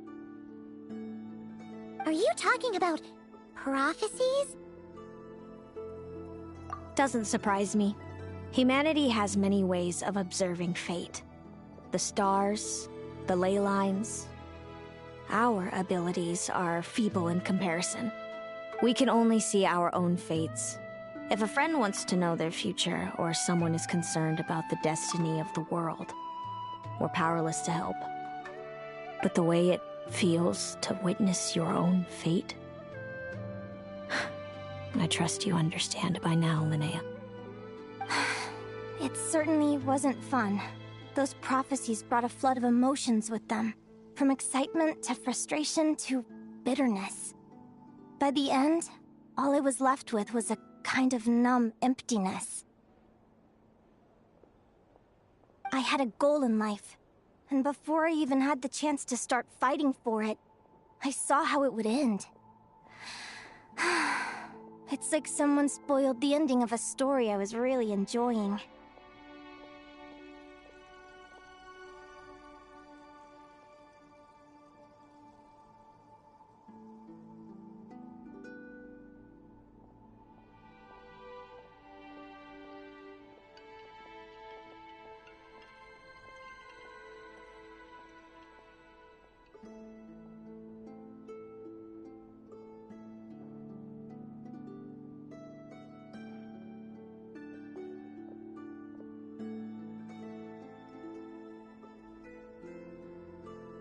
Wait till you've tried to defy fate and found how powerless you are to change it. That's when the real suffering begins.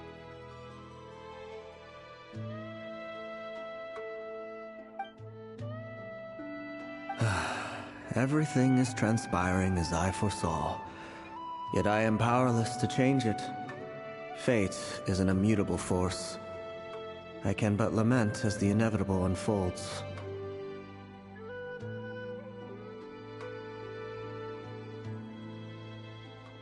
I do wonder whether giving a man the power to see the future does nothing more for him than slowly crush his spirit.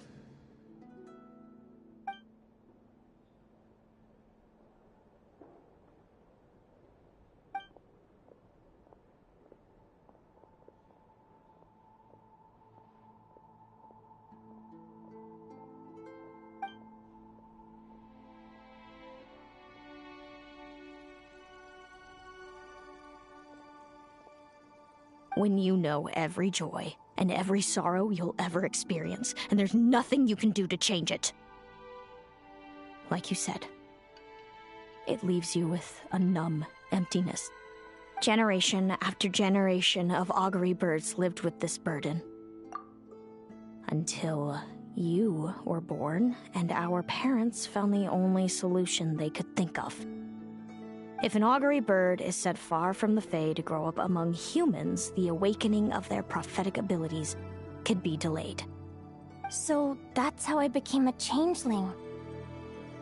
What about the child I was switched with? What happened to her?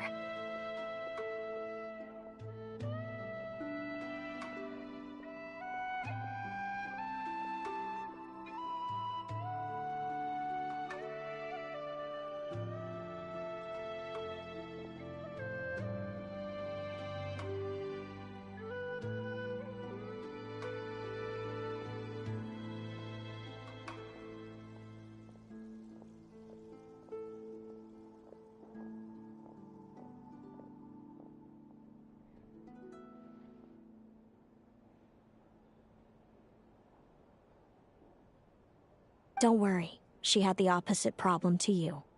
She needed to live among the Fae. She was born with a strange, rare disease that humans cannot cure. If she hadn't been switched, she would have died a long time ago.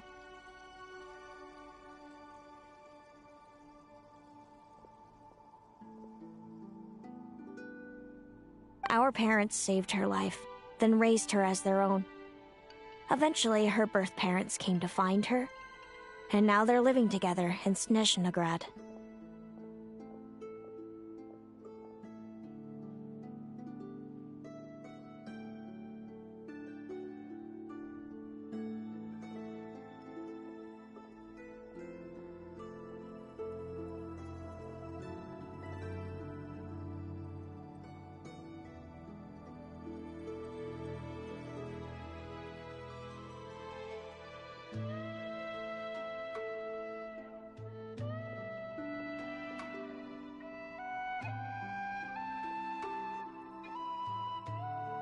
I see.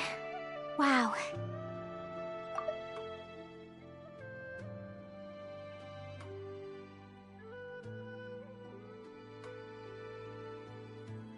It all makes sense now. But there's still one thing you haven't explained. Those things you said before I fainted. What did you mean by all that? I meant exactly what I said. I don't like you.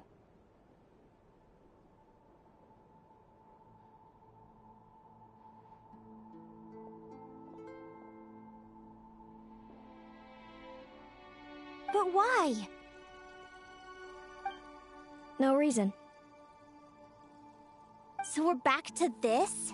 If you won't tell me, I'll have to guess myself.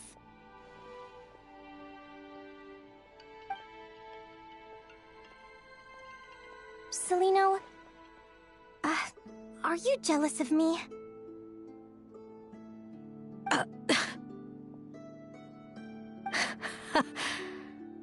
Good guess. But I wouldn't call it jealousy. More like resentment.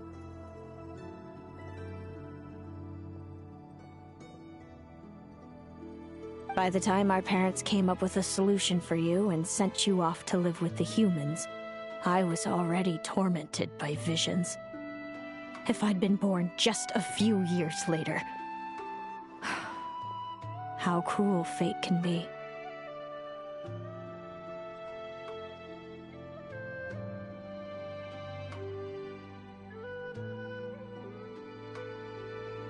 Mom and Dad would sneak over to Nodcry to see you sometimes. They talked about you non-stop. Even that human child got more attention than me. I came with them once, to Nodcry. When I saw you there in the distance, living your carefree life, I was torn apart by jealousy. But I had to pretend that nothing was wrong. Even that I wished you well. Did no one ever consider how I felt? What was I to them? A reject? A failure? A pitiful wretch abandoned by fate. Oh, Celino. All of this led to me deciding, a long time ago, that when you were old enough, I'd come pay you a visit.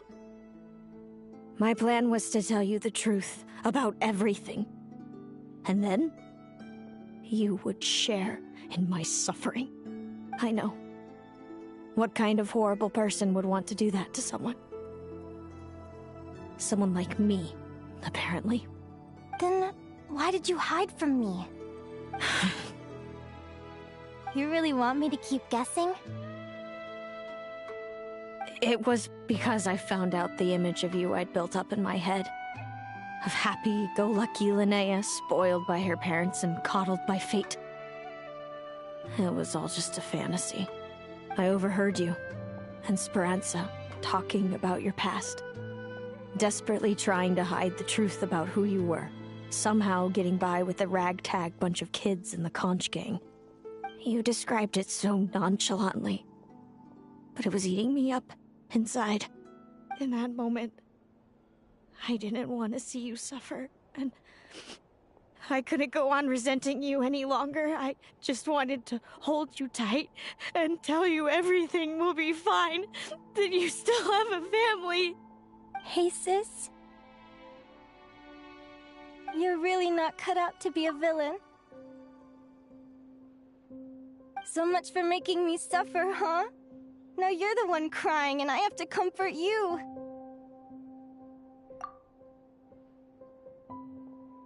But I understand now. That feeling you had, it wasn't resentment. You were just lonely.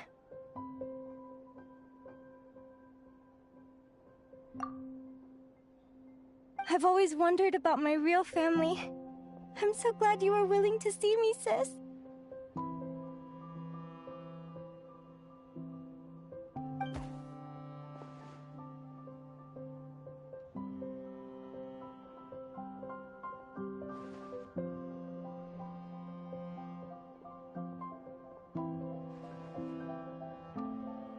Thank you. All of you. This is not how I expected this to go. Don't mention it. Paimon thinks it's always best to get everything off your chest. That way, everyone can go back to being happy.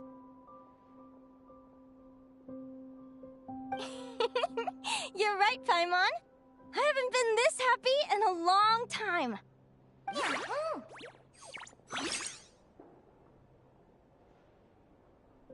Hey, Celino. I was wondering, how did you end up with a Radiant Bladehorn as your partner? All the ones I've seen in the wild have been hyper-aggressive. They certainly wouldn't let me get close enough to touch them. We met that time when Mom and Dad brought me to see you in Nodcry. Hemus was still a baby then. He must have gotten separated from his parents. I ended up looking after him for a while. I suppose our friendship was preordained. Just like my upcoming victory in this competition. An immutable crossroads in the flow of fate.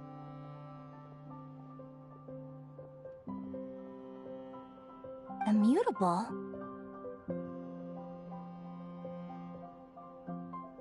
You're welcome to try to fight it, if you want.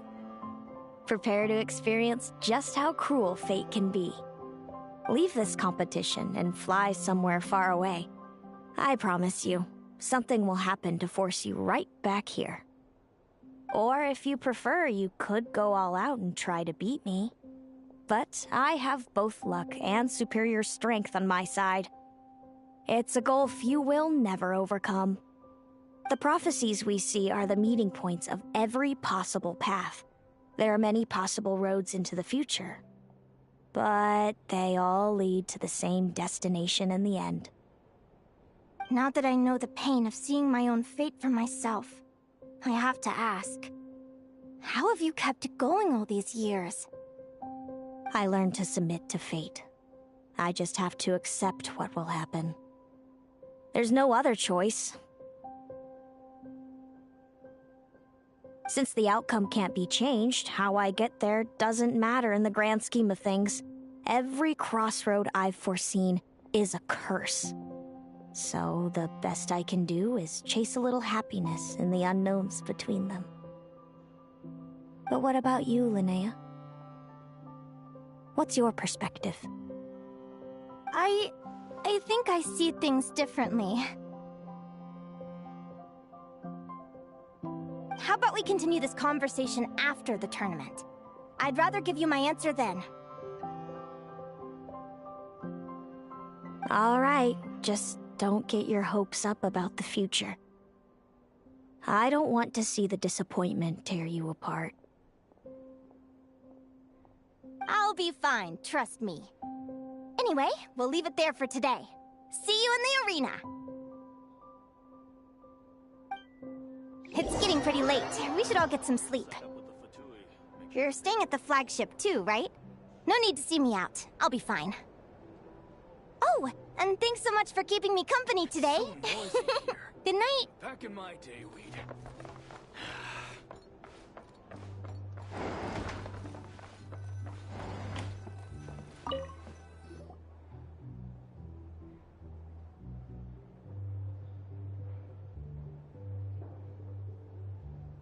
Traveler, are you awake? Oh, neither can Paimon. Linnea and Celino aren't the only ones with a big day tomorrow. You've got your semi-final match, too. We have no idea who your opponent could be, and Paimon's a little nervous.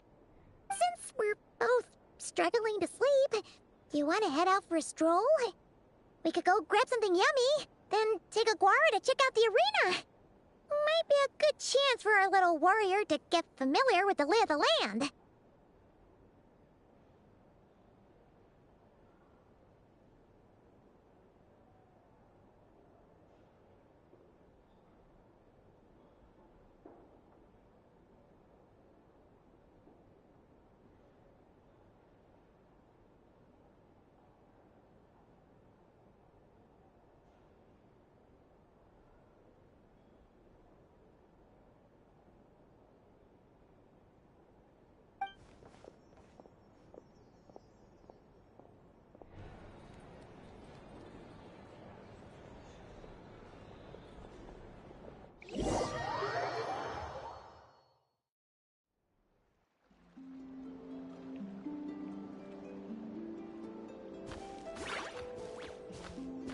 Listen up, Lumi. I've seen Celino's Radiant Blade Horn in action, and it isn't just strong, it's fast, too. Her best way to exploit both of these traits will be to make her Radiant Blade Horn charge you. You'll have to find a way to dodge the attacks, then pick the right moment to counterattack.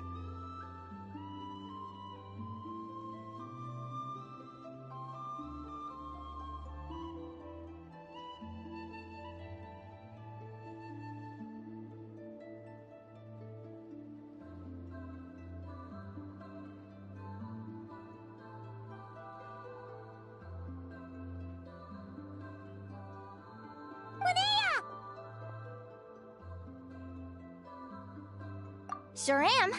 What are you guys doing here? Lumi and I were just going over our strategy for tomorrow. Since you're here too, how about letting Aguara join Lumi in some friendly sparring? Yahoo!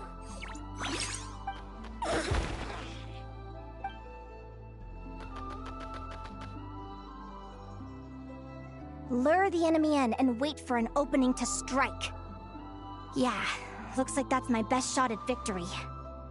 But Amos is so powerful. Even if we do find an opening, I'm not sure Lumi's even strong enough to make it count. I need a better plan. Thanks. Just because I've seen a future where I fail, doesn't mean I'm willing to go down without a fight. Fate is such a mysterious idea.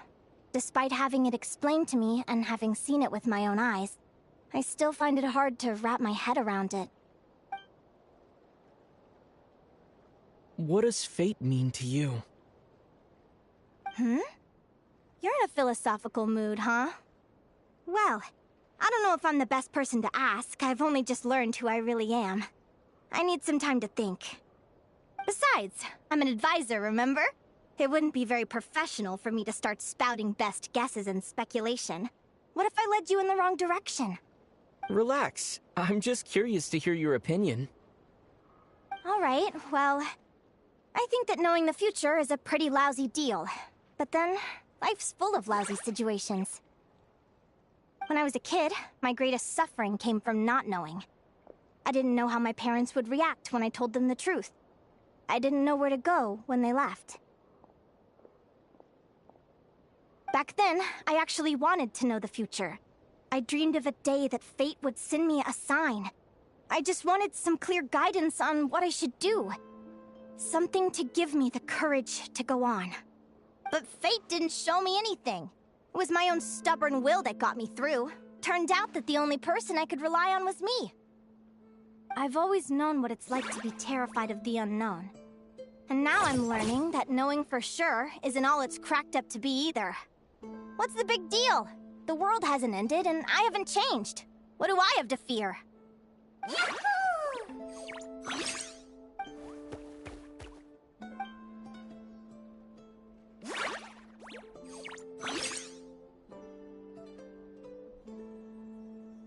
Training session over! Feels like these two are really forming a close bond. All right, I think we're as prepared as we can be. Time to get some shut-eye. Tomorrow, we're gonna face our fate.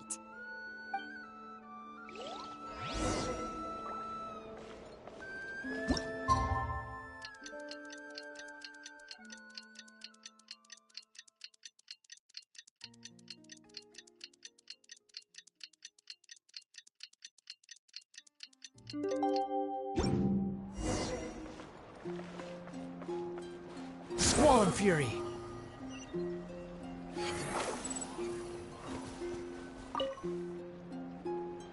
Is everybody ready? Prepare yourselves for the opening match of the semifinals!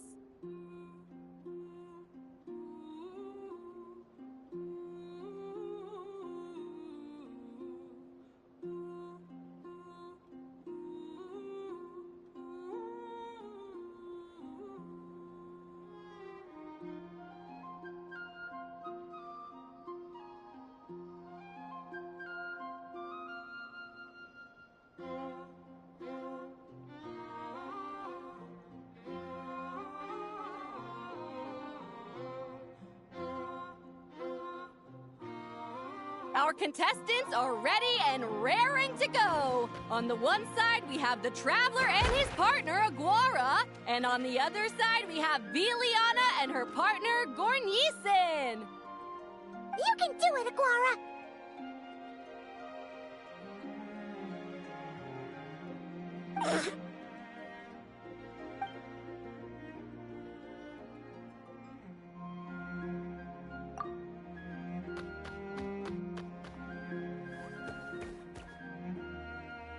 We have a winner! Everyone, please take a short break. The second semifinal will begin shortly.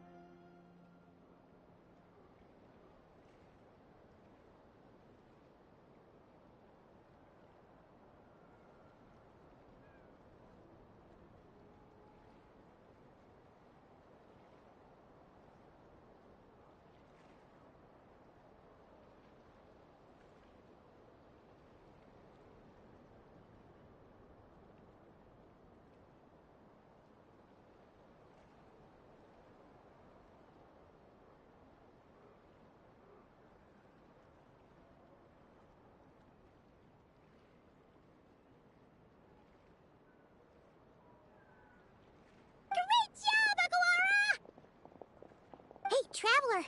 Linnea and Selena were up next. Come on! Let's cheer them on!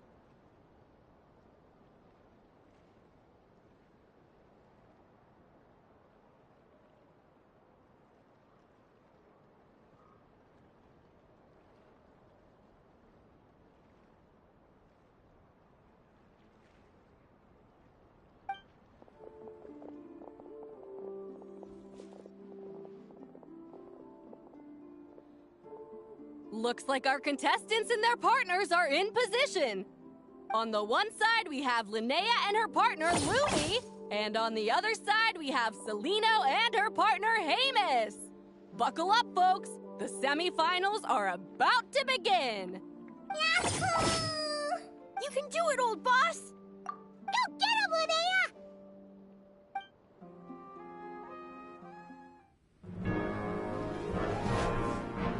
Charge, Hamus! Don't panic, Lumi! Remember your training? I'm right here. Ready? Yahoo! Now jump! Yahoo! Attack! Yahoo! Stop her!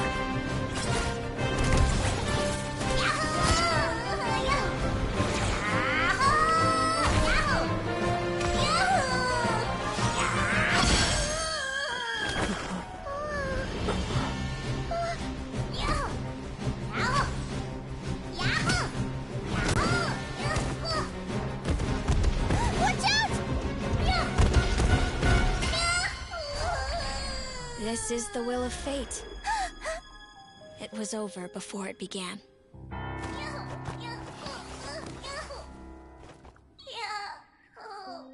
Lumi! Lumi! Huh?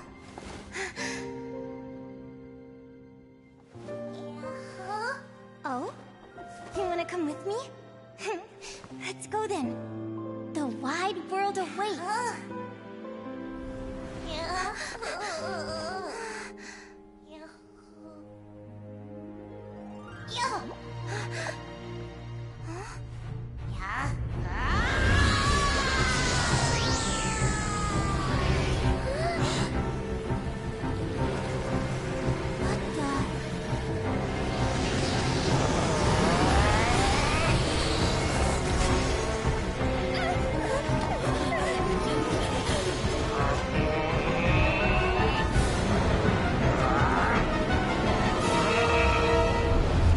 Don't worry, Hamus.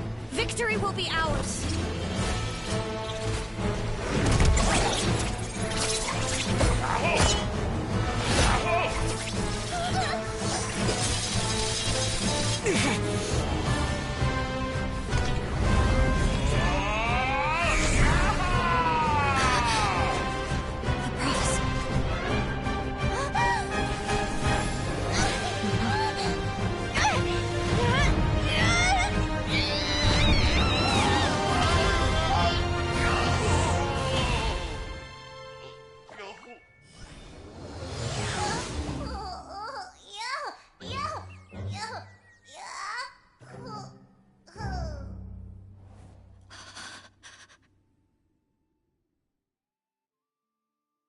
Lumi!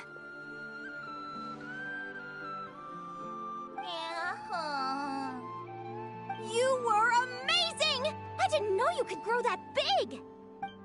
Yahoo! Yahoo! You know, you look a little different after absorbing all that Geo. Wait a sec! Could that be it? Oh, Linnea! Are you guys alright? Traveler! Paimon, come quick! I figured out why Lumi is different from other Jack Frost! After all the theories I've looked into, it turns out there was one possibility that never even occurred to me! What if Lumi wasn't born different at all? What if it's all a consequence of her diet? Surely ingesting large amounts of rare ore could explain the development of her geo features. I mean, just look at fiships! Depending on their element, fiships can look wildly different. But from a biological perspective, they're still considered the same species. Lumi, you don't have to wait for evolution to catch up at all. You just have to find another Jack Frost who likes the same things as you do. Then you'll have a true companion! I'm so happy you unleashed your full power, Lumi! If you hadn't pushed yourself like that, I never would have had this eureka moment! Yahoo!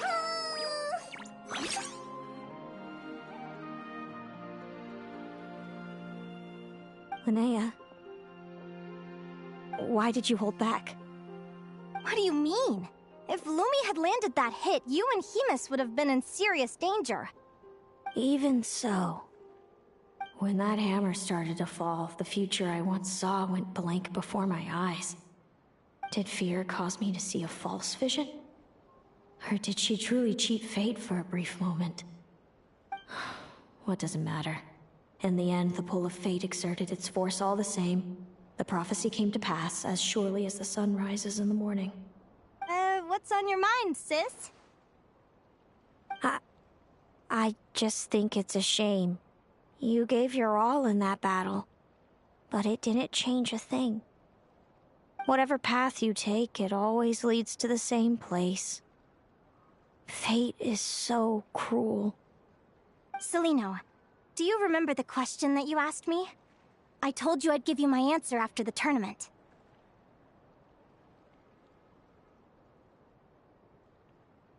I remember. And I'd still like to know what you think. You told me. There are many possible roads into the future, but they all lead to the same destination in the end.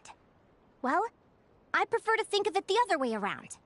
We might already know where we're headed, but we get to choose how we get there. Maybe fate will always lead us toward the same destination, but I never cared much about the outcome. I just want to walk my own path. So, even if I was destined to lose to you, there was no way I wasn't gonna give it everything I had. And even if my ship ends up at the bottom of the ocean, I'm not gonna let that stop me from sailing it to every corner of the world first. If all people care about are outcomes, then why doesn't everyone give up on happiness and love? After all, the certainty of death is the one thing that every person knows about their fate. But my feelings, my thoughts, everything I've seen, all that exists beyond the reach of fate. They belong to me, and no one else controls them.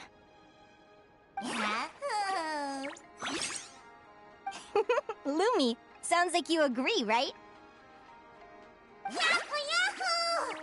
Linnea, ignorance really is bliss. Even when we're scared and uncertain, it's important to face the truth head on. You sure about that? Because if I hadn't come here, I'd be regretting it already. How I envied your cheerful optimism when I first saw you. I thought your happiness was all thanks to your obliviousness to fate. Yet now you've witnessed your fate and experienced failure. And still you haven't let it drag you down. Perhaps I was wrong from the start. The difference between us was never about knowledge of our destinies, it's about having the courage to accept it. Celino, you okay? You're looking pretty zoned out. Actually, I was just thinking, I'm happy for you. I claimed the victory promised to me by fate. And you found your answer. A truth that transcends fate itself. Sounds like I got the sweeter deal overall. But hey, mine and Lumi's journey isn't over yet. So enjoy your victory, Celino. But don't get complacent. Otherwise, my partner here might just take it back from you one day.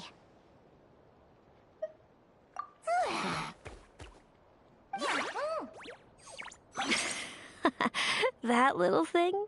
That plus our special bond. Let's go, partner. This time it's my turn to help you train.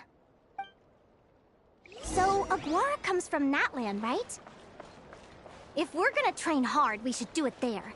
There's plenty of natural phlogiston around, which will help keep the little one's stamina up. Let's go!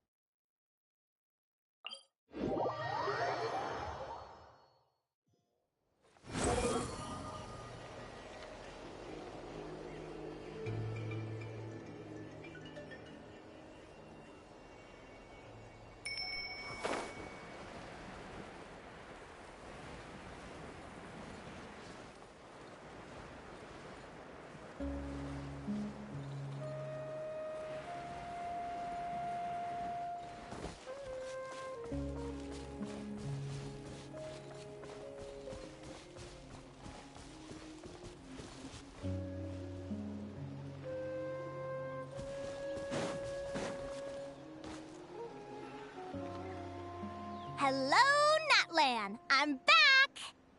a moment to set up the tent. I bought this one the last time I was here.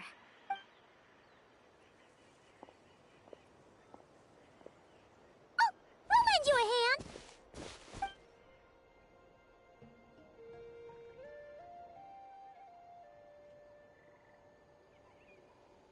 Now then, Aggie, it's time for you to learn one of Lumi's signature finishers. Watch closely. Lumi, do the honors. Yahoo! Linnea, do you seriously think Aguara can use a giant geo-hammer? From what I've seen, Aguara's fighting style isn't that dissimilar to Lumi's. They both use agility to set up their opponents while searching for opportunities to attack. But Aguara isn't strong enough to break through Hemus's defenses. He needs a weapon to level the playing field. Aguara will need to channel Geo-Essence from the ground and fashion it into a powerful rock hammer. Simple enough in principle, but it might take some time to master. Aguara, want to try it out?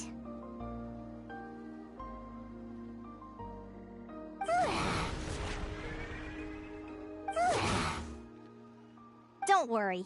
It's normal to fail on the first try. Just gotta keep trying. You'll get the hang of it.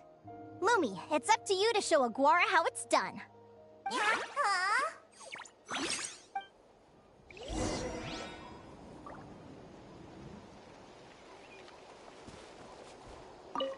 You'll get the hang of it. Lumi, it's up to you to show Aguara how it's done.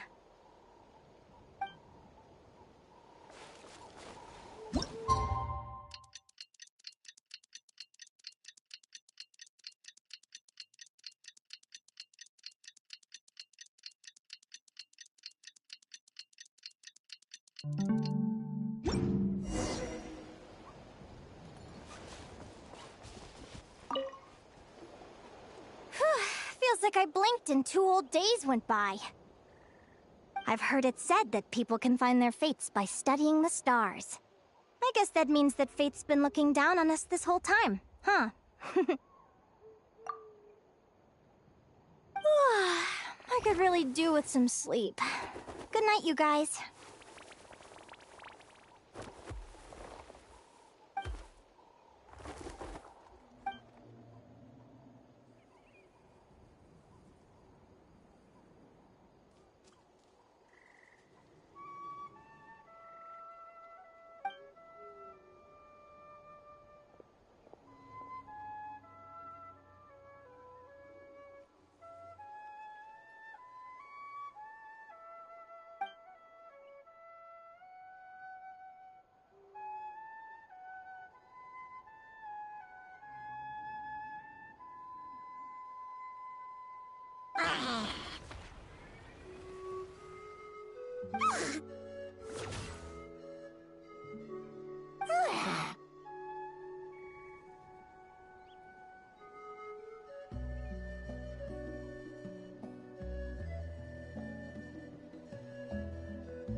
Paimon slept really well. Huh? Whoa! Look at all this grapefruit! Aguara, did you pick these for us?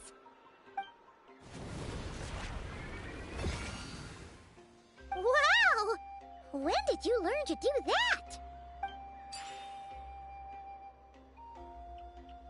Yahoo!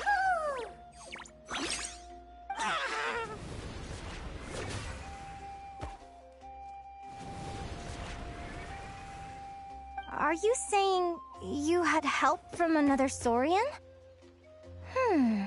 could that be?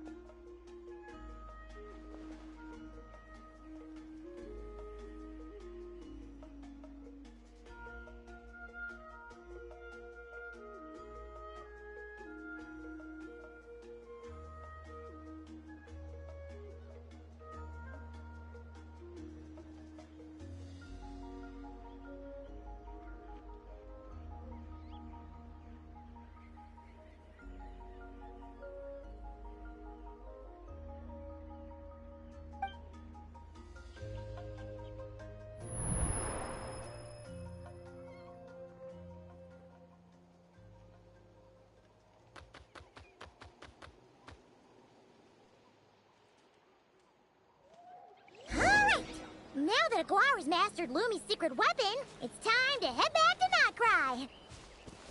Looks like we should get back just in time for the finals.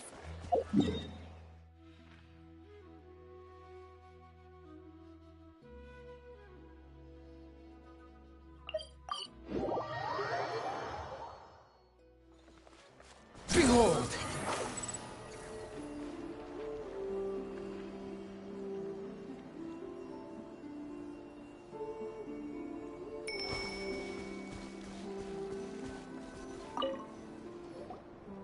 The final is about to begin. Contestants, please take your positions. Spectators, we kindly ask you to wait outside the arena.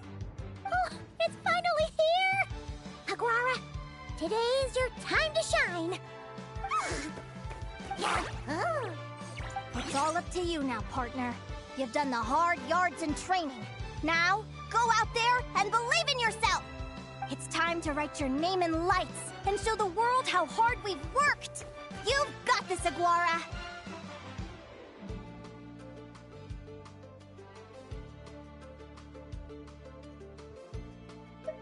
Yahoo! Yahoo!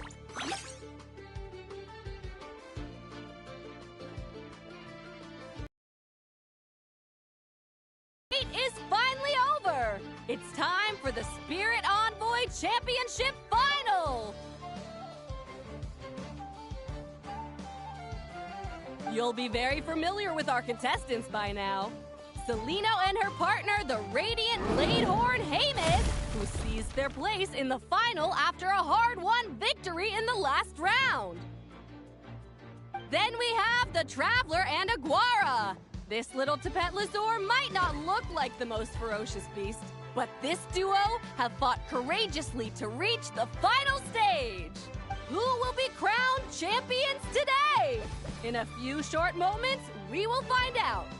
Back from training camp? Then let's do this. Show me what you've got. You've got this, Aguara. Don't be nervous.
Impressive.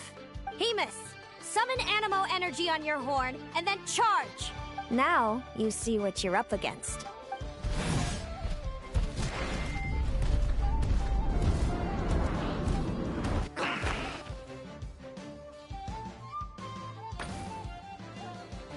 I Hiding underground, are we? Keep charging, Hemus! Jolt him out of the hole!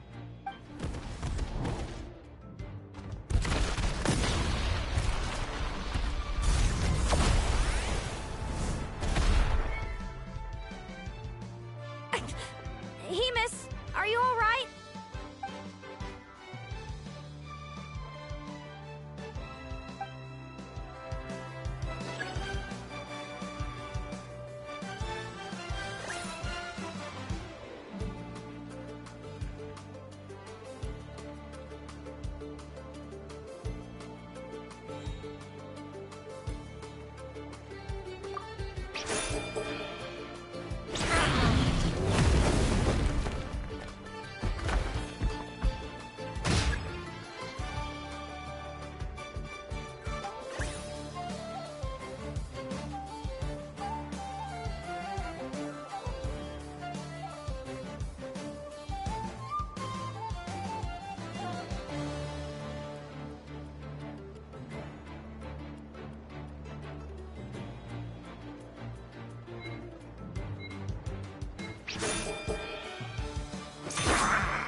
Hemus, summon Now, you...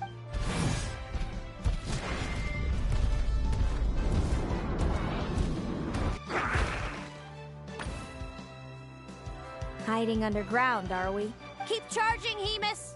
Jolt him out of the hole!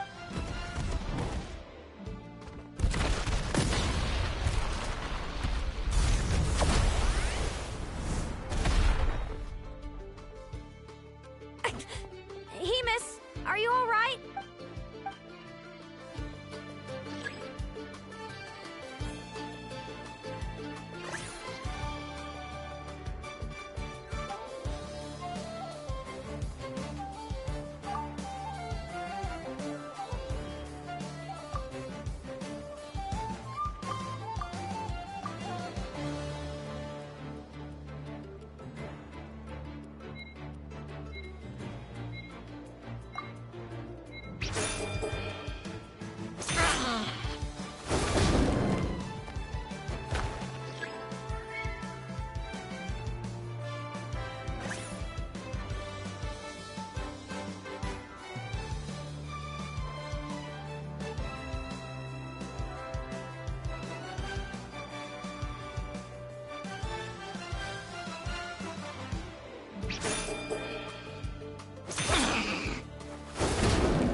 Now, Hemus! Trample him! March to victory and leave nothing standing!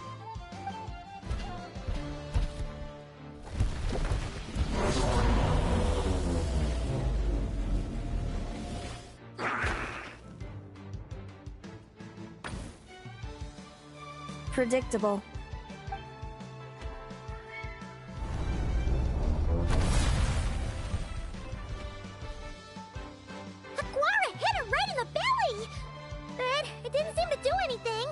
It was the obvious move. Hemus was well prepared for an attack like that.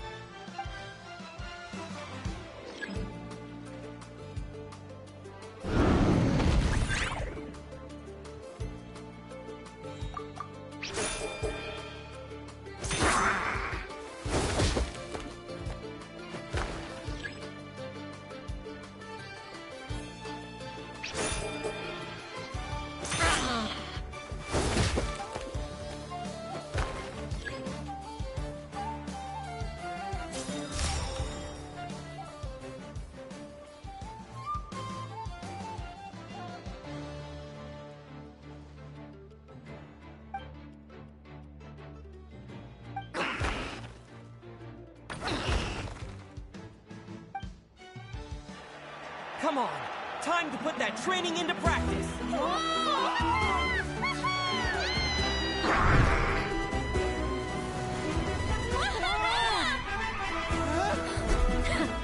Interesting. Hemus! We showed them no mercy! Dude! That little munchkin's got some style! It's a trip to the hot springs if you win. Hemus, full tilt! Aquara, charge!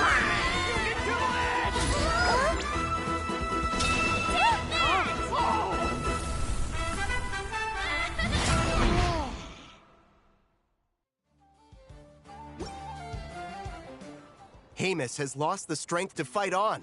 It's all over, folks. The champions are... the Traveler and his partner Aguara.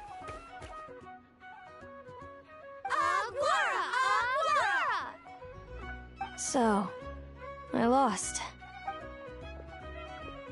You did superbly, Hamus. Get some good rest. Seems I underestimated your little partner. I'm impressed. What did I say? Told you my partner would help me settle the score.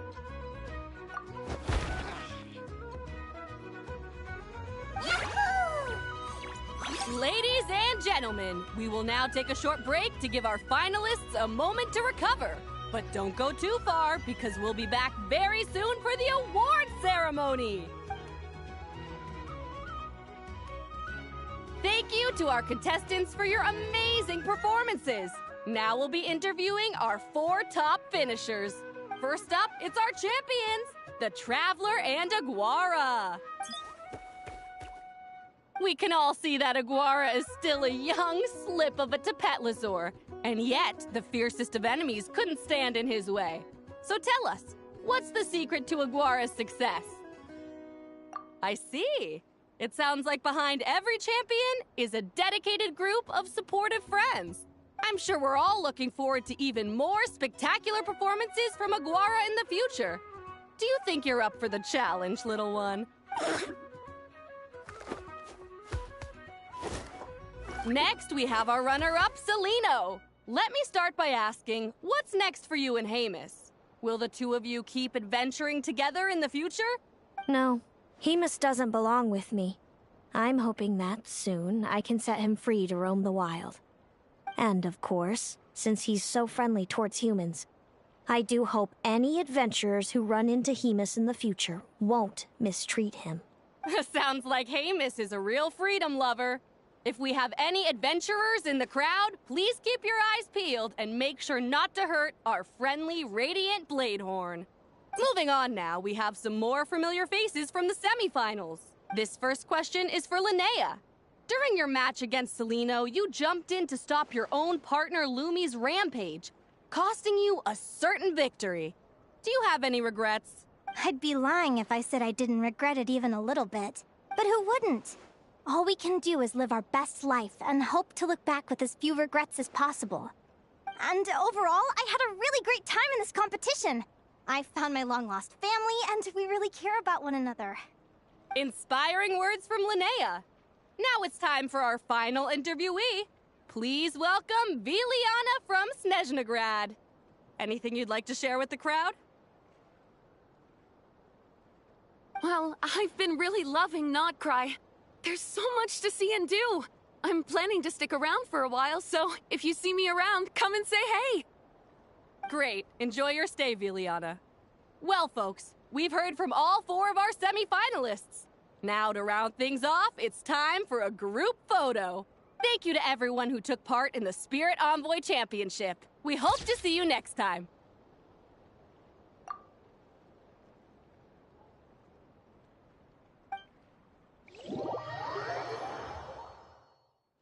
Linnea, I gotta get going. I'll make sure to tell Mom and Dad how you're doing. I know they'll be so happy for you. Without me around, your prophetic abilities will be slow to develop. But you should know that since you've been to the tundra and you've encountered others of your kind, it's only a matter of time before your abilities fully awaken. I'm sure you already know how I'm going to respond, sis. I'm not afraid to know the future. All that scares me is the prospect of a life without you, Mom, and Dad. I know. Well, write me whenever you want to see me. I'll be there in a heartbeat. And when you're ready, come visit us in the tundra. I'll give you the address. Thanks, Celino. I can't wait to see you again.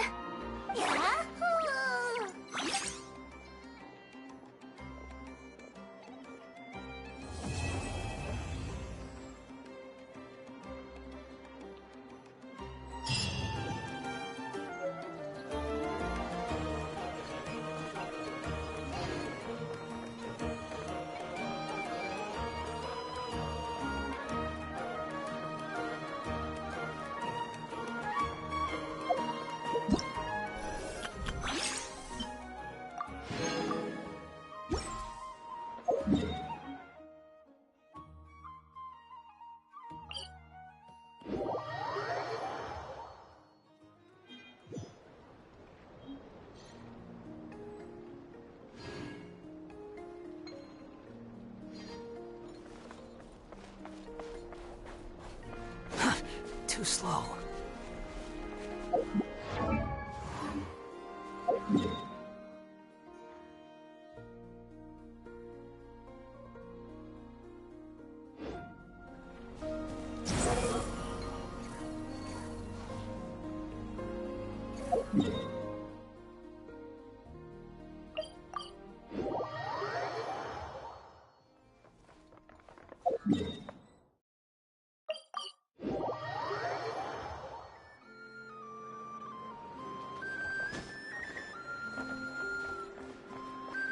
The wind rises.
I hereby exercise the prayer of formation.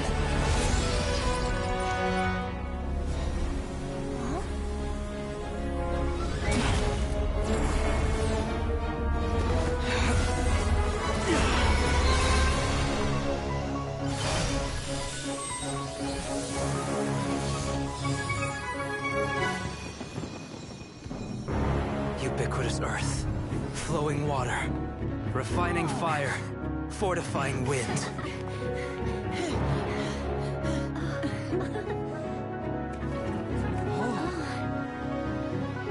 Traverse the 18th, worldly, and 20th passage.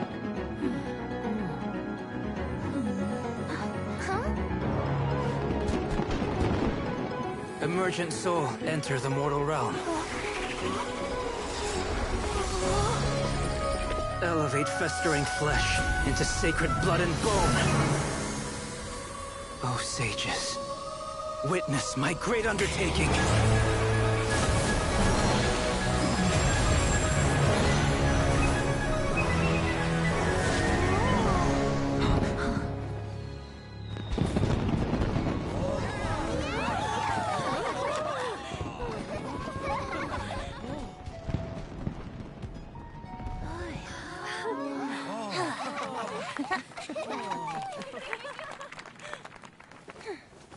How was it?